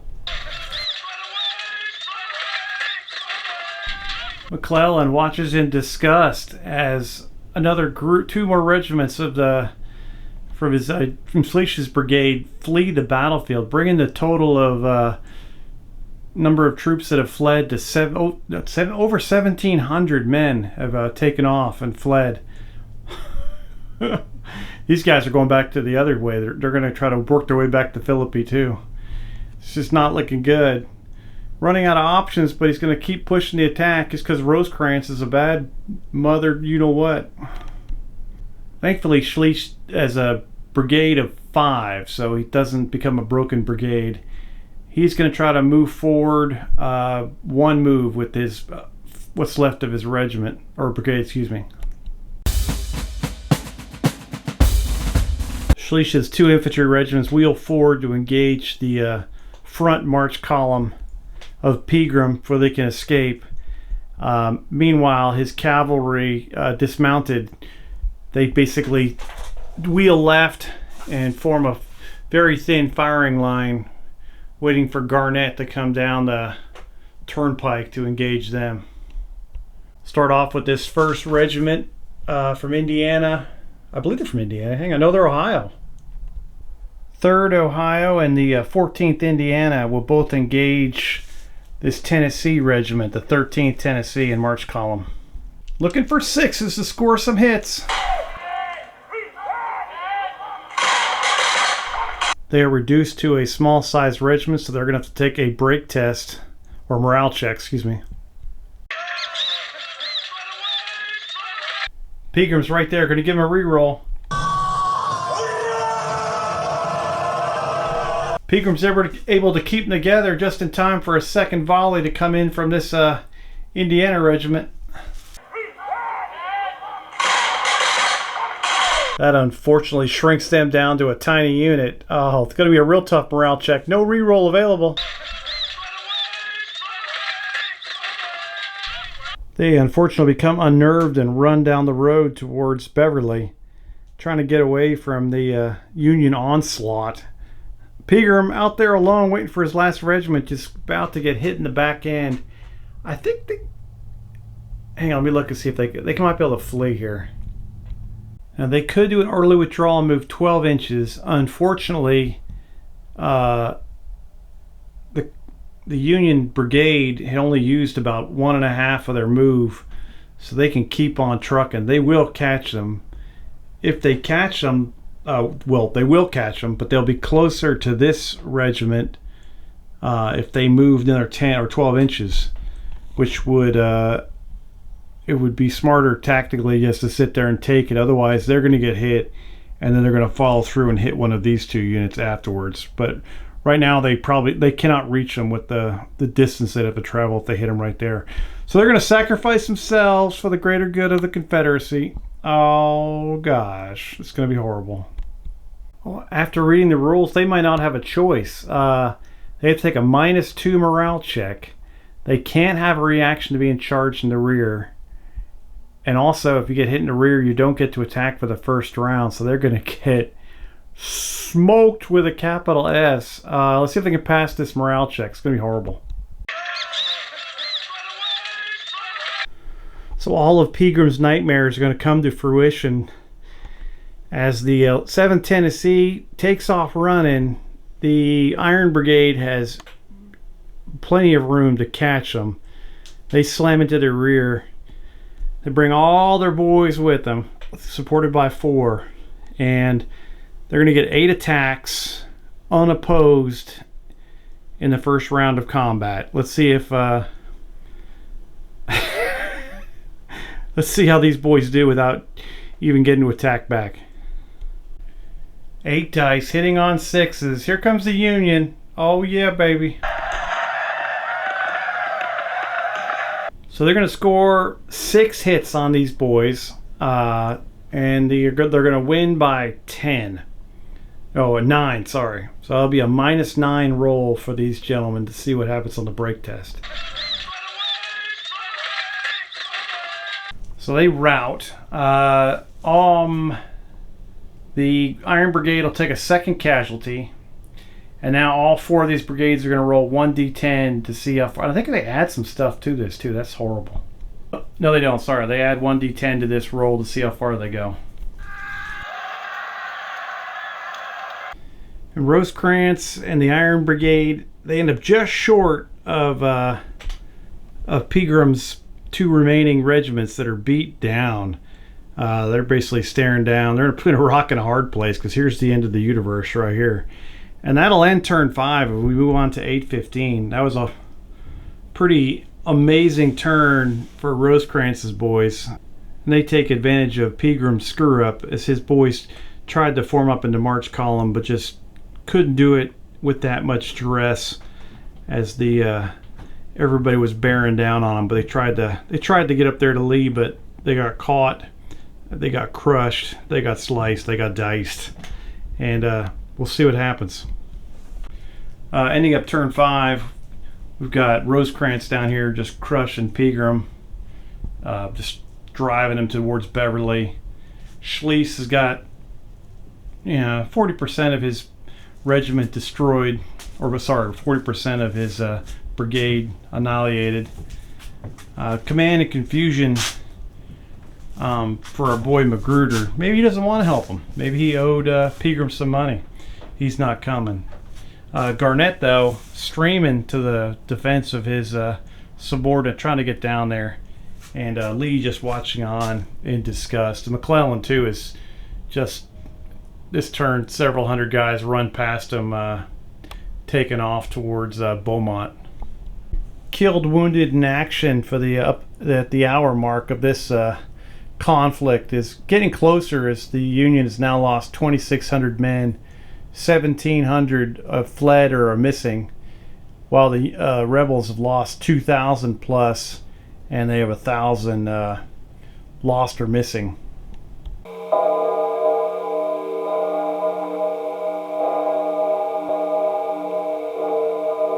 All right, it's initiative time. Let's see what we do. All right, Union ends with 5 ADCs. Rebels end up with 4. Schlieff gets 2. Rosecrans gets 3. Our boy Pegram gets 0 because he's got nothing good going for him. 2 for Magruder because he can't get his act together. And 3 for your boy Garnett. Union rocks initiative. Yes. All right. So we'll start with start the turn with the Union side. Here we go.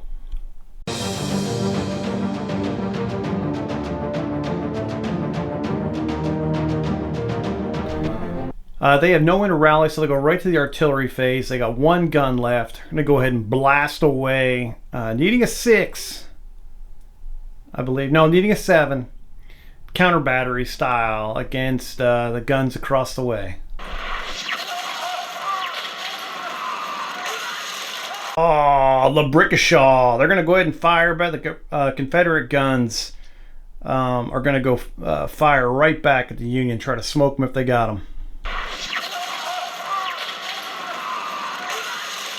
They can't find the range either, so let's go on to the order phase. Oh boy, I feel the end of Pegram about to happen. All right, Schlieff is going to go for 2 moves. He's going to,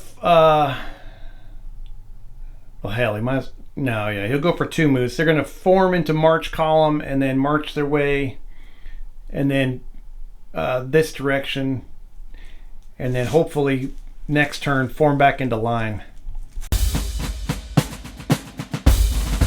All right, Schlieff marches his boys out to cover the turnpike. He is close enough now to order his artillery so he can turn them, hopefully, and engage the rebels when they start coming down the turnpike towards them. Okay, that'll get him done. Now it's up for Big Daddy. Heck, he probably just going to charge. Just get it over with. Let's do it.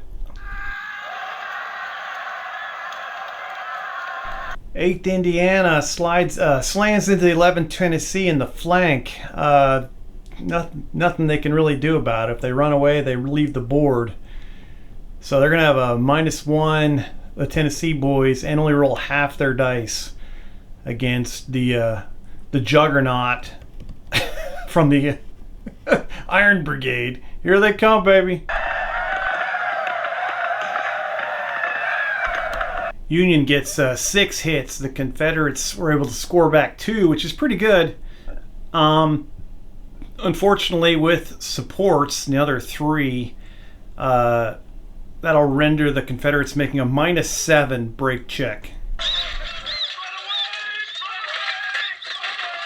which will destroy the 11th Tennessee. They very easily follow on into the rear of the 13th Tennessee that are already unnerved, so they're going to incinerate as well, and that will destroy Pegram's brigade as they those last 400 guys run away. The 8th Indiana suffers an additional casualty, and that'll end basically the Union turn. There's nothing else going on. So we go into Confederates' turn, see what kind of movement they can get going on.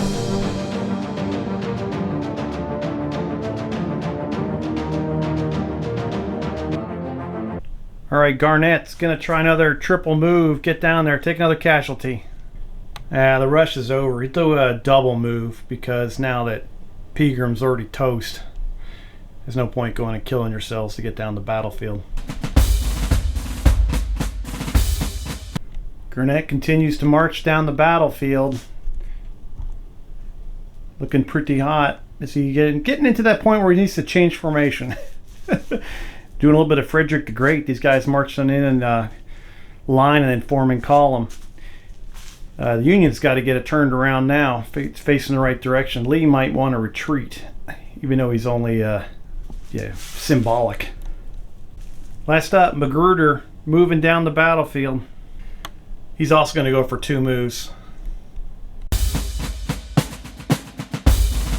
And Magruder gets done. Moves his 2 regiments that were in march column farther on down the Rich Mountain.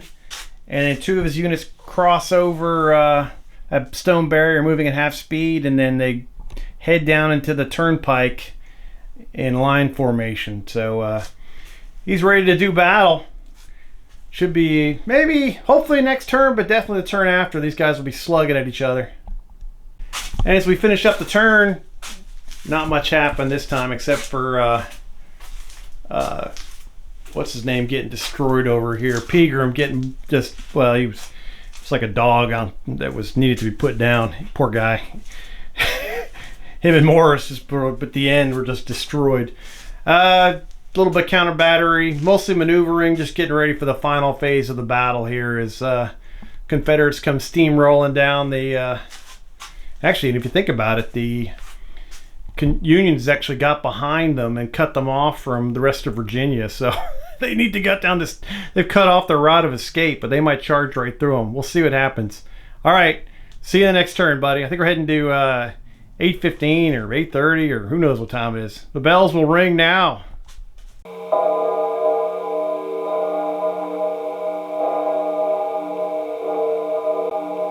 All right, little turn 7 initiative. Let's get it going. And just for those of you keeping score at home, that was not initiative, that was ADCs. All right, Johnny Reb got 3 ADCs.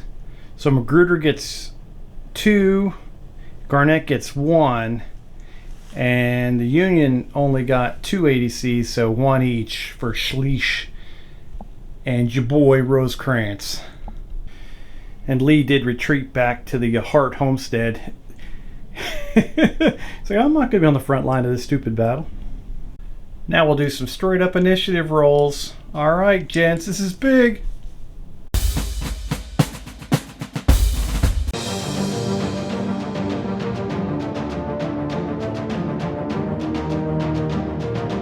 Union wins, no one to rally. Rosecrans going to try and about face with all of his troops, and then, so 2 moves, and then start rolling and wheeling out here to meet his destiny. Rosecrans' boys roll out. They're serious about being serious. All right, Schleich. He's going to rotate his artillery. He's going to go for 2 moves and change formation and start lining up with Rosecrans. All right, looking across the back of from the south side of the battlefield as the Union starts aligning to meet the Confederates as they come down the turnpike. Even rotated the guns. Yeah, baby. Yeah, baby. McClellan's even over here checking out the scene.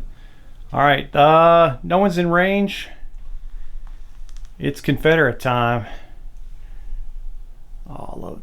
How can you not like miniature wargaming? It's awesome.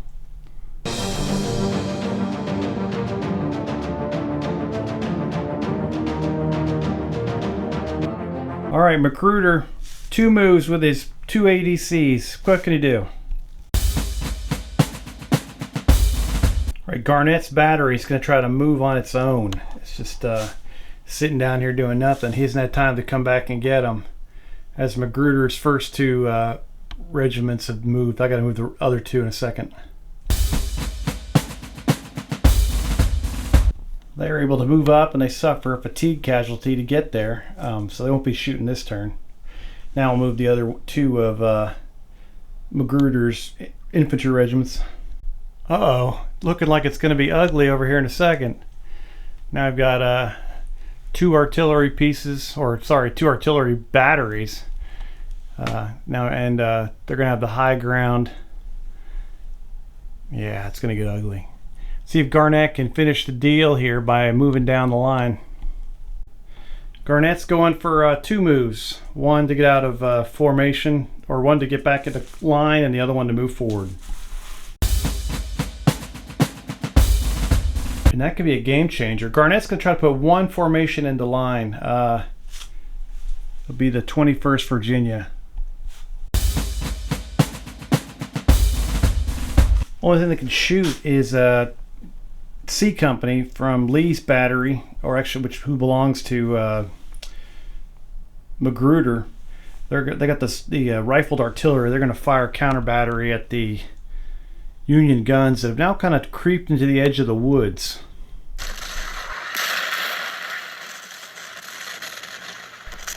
Missing both shots, which brings the turn to an end. Wow. But it's shaping up. If you kind of look across the battlefield, Garnett might have missed a moment there. He was able to get 1 reroll, so he's able to move 1 regiment into line to try to match up with Magruder. Magruder's a little bit ahead of the cause as the Union coming out. Big thing to see if Rosecrans can continue his invincibility. Union's down to about half a battery. Meanwhile, the Confederates have now brought 2 full batteries, 1 smoothbore, 1 rifled online, firing from the heights of Rich Mountain. Could get ugly down here.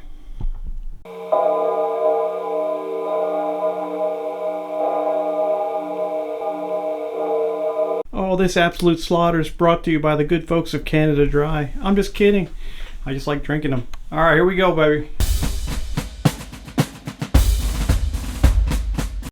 Oh, Lee gets a bit of a command and control edge over McClellan, as Magruder will get 2 ADCs, Garnett will get 3, and then 1 for Schleich and 2 for Rosecrans.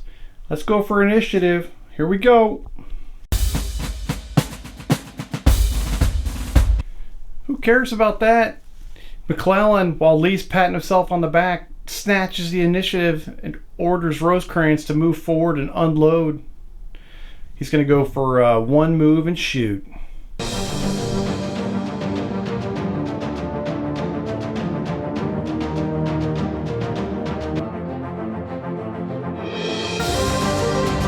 The Iron Brigade starts working their way up Rich Mountain. Marines trying to catch up. The Zouaves closing in and will engage. Oh, the other Zouaves. Take that, sucker. We got the fanciest hammer pants. All right, now it's up to Schleich. Same thing. Move and shoot. Schleich pivots his infantry behind the snake rail fence to fire onto the Zouaves as well, and then extends his line forwards. Oh, his artillery will be able to fire over the top. Oh, it should be good. All right. They're loading their muskets. Hope they can waste them, otherwise they're going to get smoked here in a second. Alright, Schleich is going to try to pound this unit coming up the turnpike here from Garnett. 21st Virginia will be the target of 2 of his line regiments, right here and here, plus his last remaining half battery. So they're trying to put them out of commission before they can even start shooting. Start off with the 14th Indiana, unloading into them at long range. 8 shots. They put 5 hits on those gentlemen, dropping them down a unit coherency. So they must take a morale check to see if they stick around. They fail that big time. Garnett gonna get involved, see if he can stop them from running. Oh, Garnett, even though he knows he's gonna die, is able to keep some optimism, keeps these guys in line as they welcome another volley from another Union infantry regiment. They take 3 more hits. There's still no morale check with that one. And now a solid shot, cannonball, coming in from Schleich's battery. Boom! Cannonball shreds even more of those Confederates, trying to just We're just walking down the turnpike, man. Leave us alone. All right, switching over. We'll do the dismounted cavalry, firing 8 shots into the Confederate Zouaves. They're going to get a +1 for laying their muskets on that fence. Oh boy. They put 3 hits on the 37th Virginia. The 17th Ohio unloads their first fire into that same unit. 8 shots, just at 12 inches. They score 7 hits, which takes them up to 10 casualties or 10 hits. That's going to drop them down a base size. Oh, sorry, gents. They are able to pass their check, though. They say, hang in there. Way to go, baby. All right, that'll end the Union turn. No one else can shoot. See what the Confederates can answer to that pretty decent volley from the Union.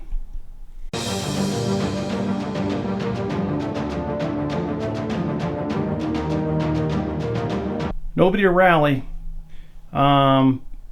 Artillery.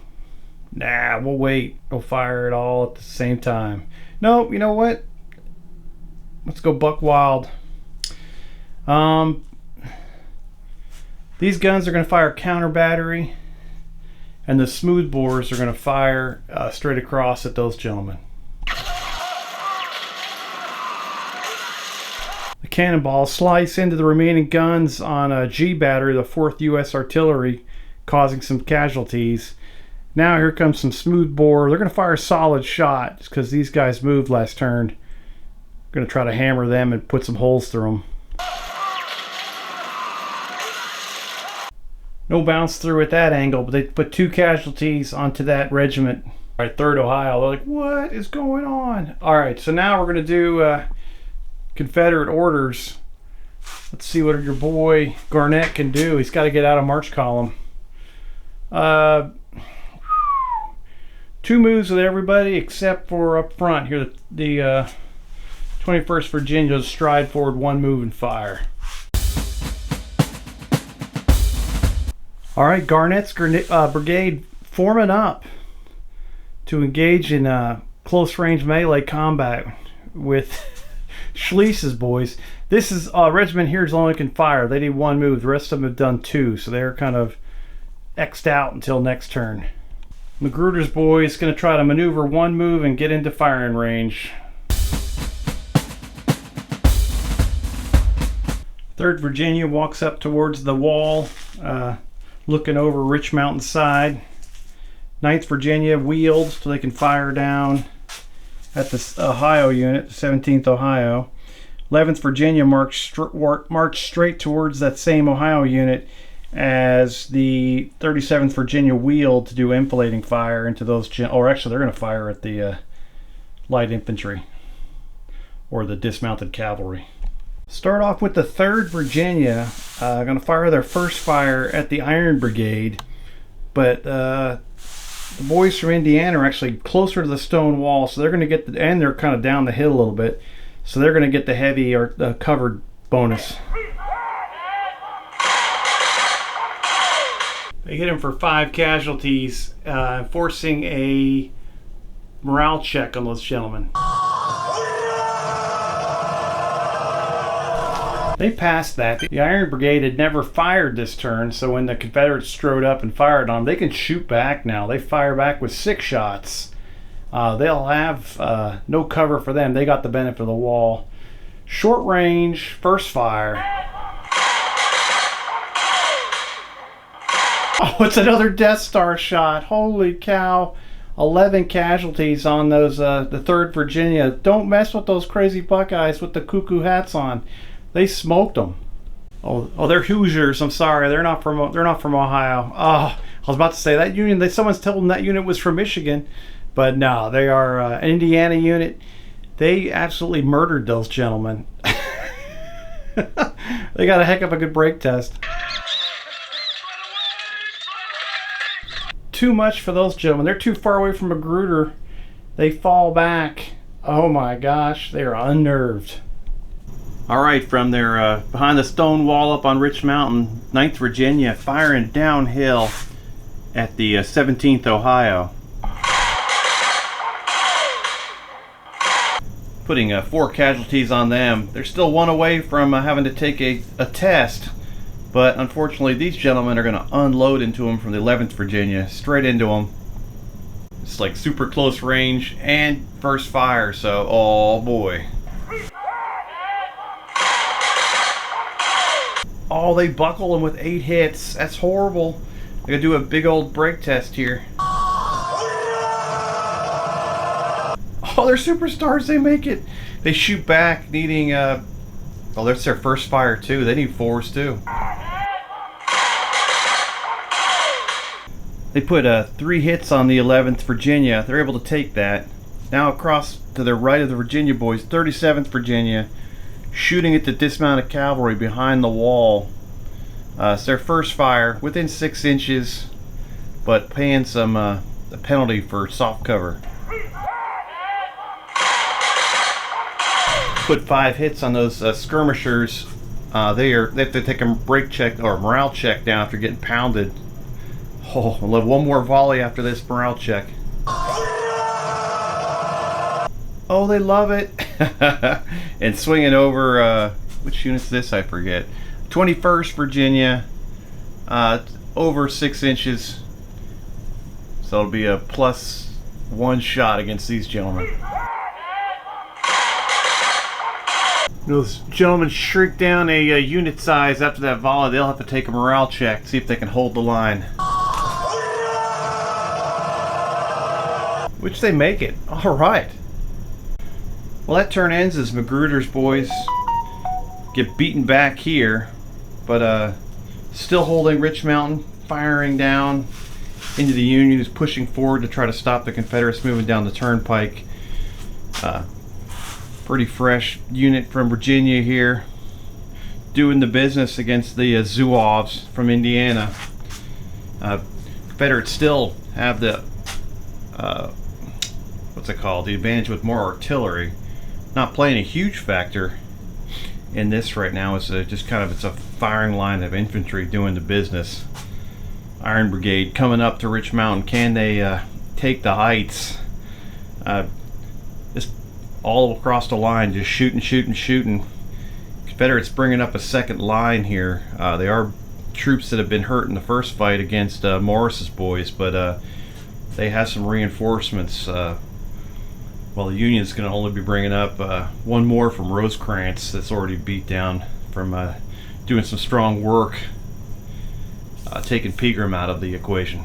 All right, we'll see you when the bell clock. I think we're over 2 hours now for this battle. I'm way over that in real time, but that's pretty dang cool. All right, see you in a minute.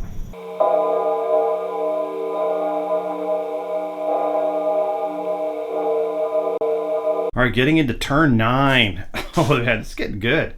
All right, how much more? Most of these guys are going to need years of therapy.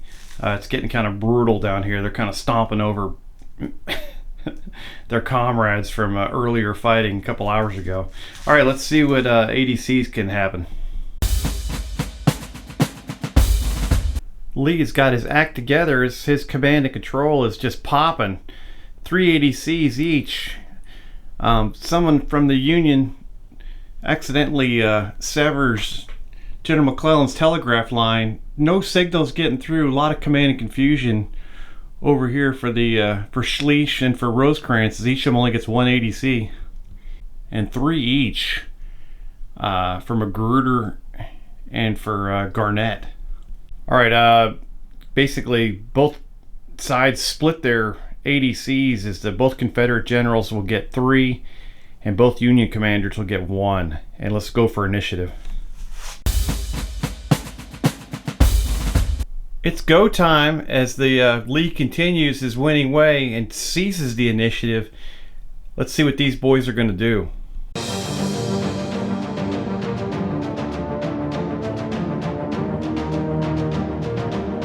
First up, Magruder's going to try to rally this Virginia regiment. Just got their butts kicked by the Iron Brigade. Under the watchful eye of General Lee, the 3rd Virginia, they rally. They're pumped up for next They're ready to whoop some tail. Pre-artillery, both Confederate guns are going to combine fire and blast away and try to put the Union out of business over here with their last artillery piece. Magruder's guns are on target, rocking those batteries over there. The last Union battery is taken out by Confederate firepower. McClellan gets a bit of a bad vibe sitting next to those corpses back there and ruined guns, so he rides forward with his ensign just to the center of the battlefield to see if his boys can hold out against this Confederate attack. All right, Magruder, is going to try to pull off a charge with his +3 roll here. He really only wants to charge with the 11th Virginia. His other units are going to kind of pivot around or not move at all. But the big thing is to charge into these Hoosiers and try to wipe them out. So awesome rolling by Magruder. Those 380Cs really helped. 9th Virginia rolled left. They're going to fire at the Hoosier Iron League boys behind the wall. The Confederate Marines from the 11th Virginia are going to charge these gentlemen. The 37th Virginia, the Zouaves, step forward to the fence. They're going to do point blank fire on those gentlemen. Now we'll do Garnett. He's going to try to move forward one move.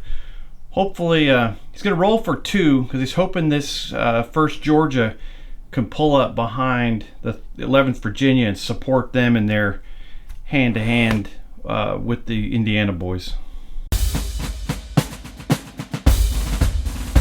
Garnett succeeds across the line as gentlemen stride up into point-blank range.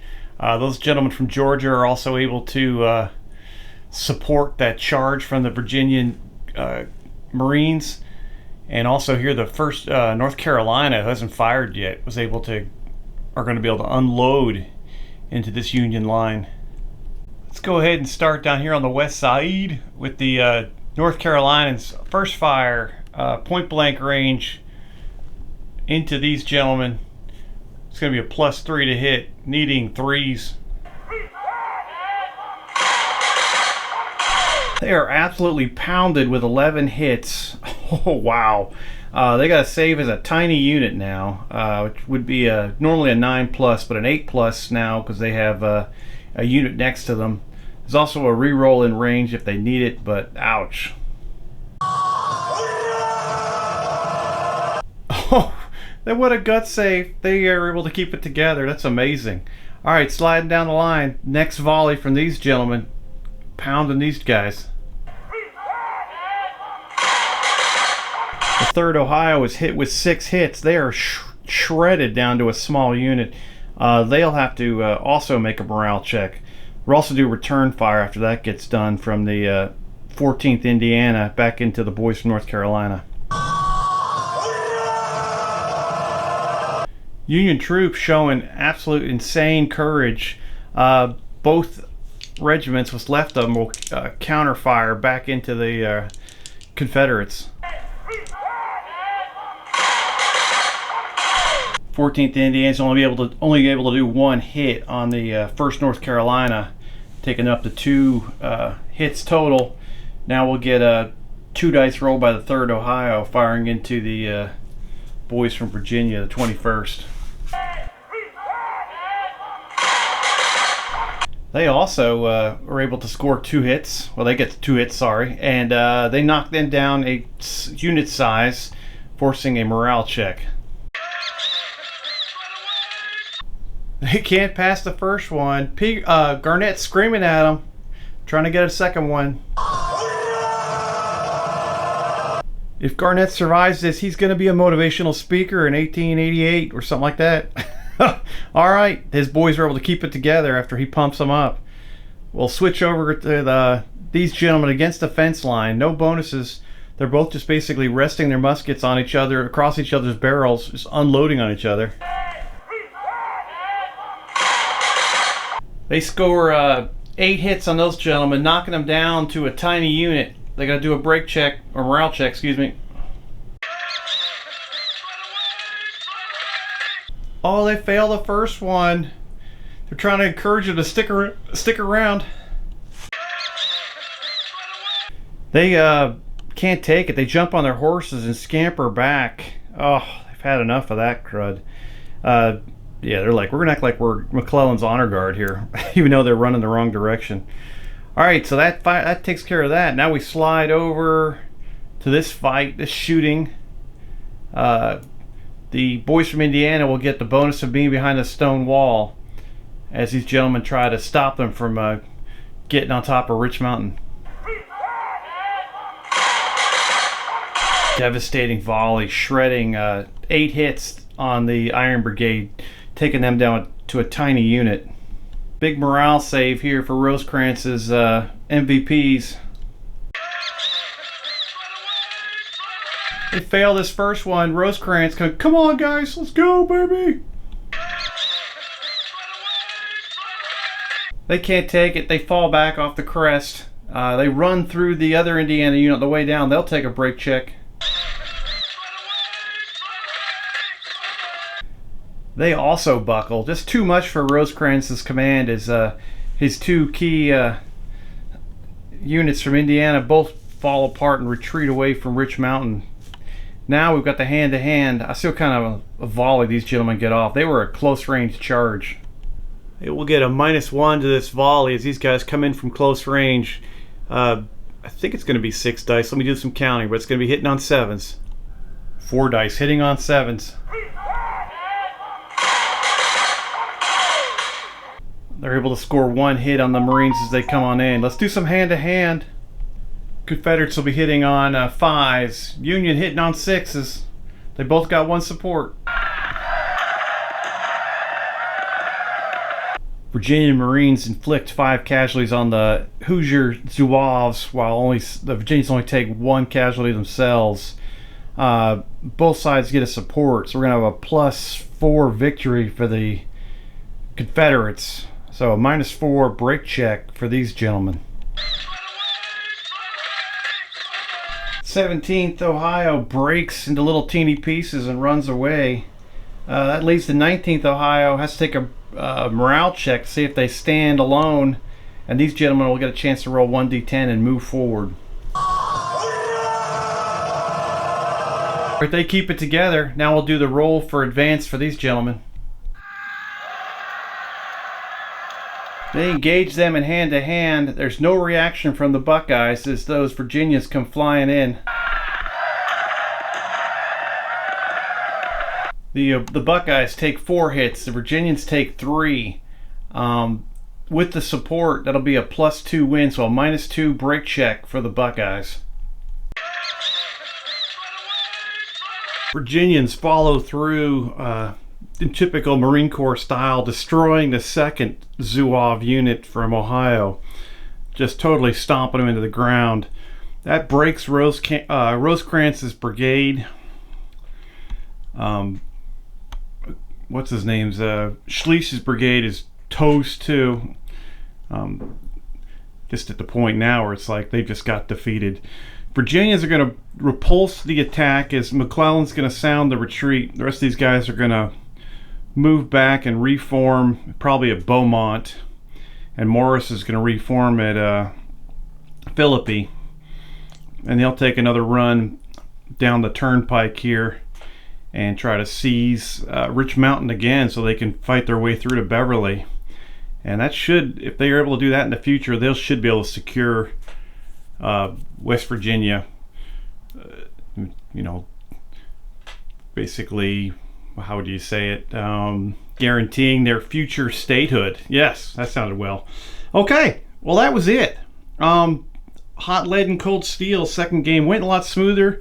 Of course, started off a bit rough just because, it's only the second game. And going back and forth between that and Fire and Fury. Definitely want to do another Fire and Fury game.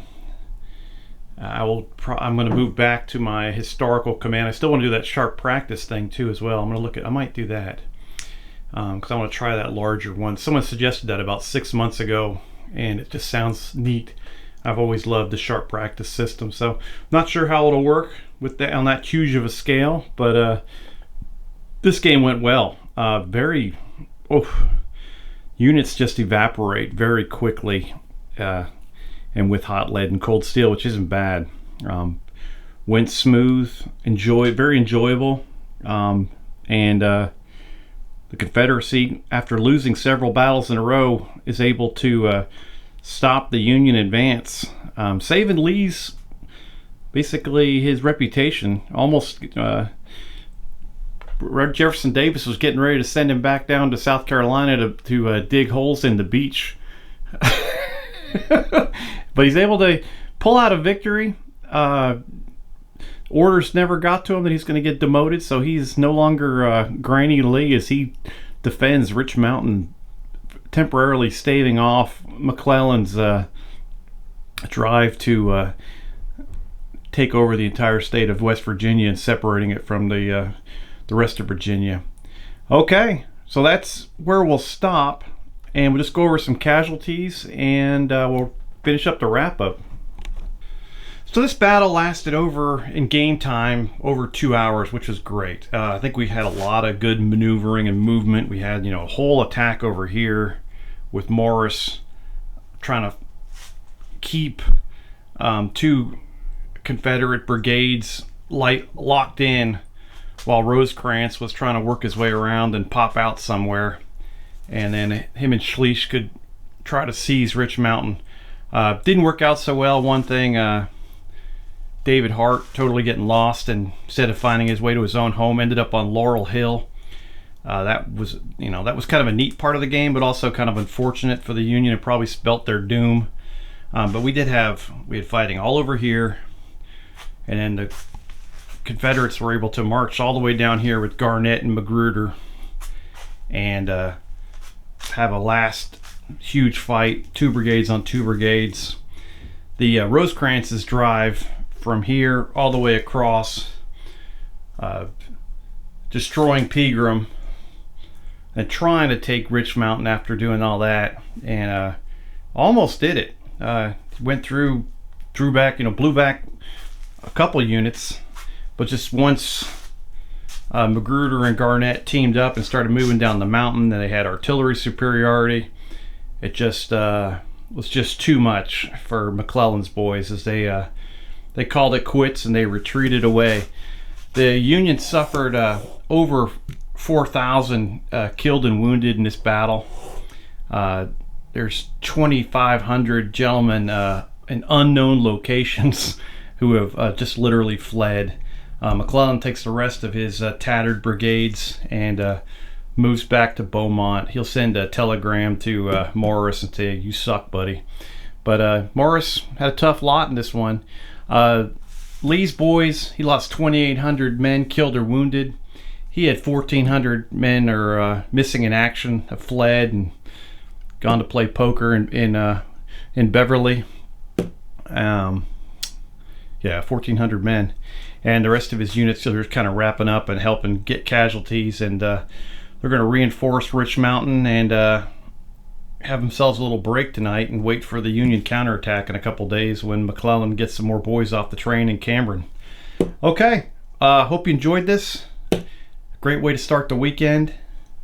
I'm probably going to set up for that as just a sharp practice field battle, just straight up old school, lined up on either side of a or maybe I don't know what I'll do, but I'll do something cool. Just I'm gonna try out that mechanism using a whole deck of cards.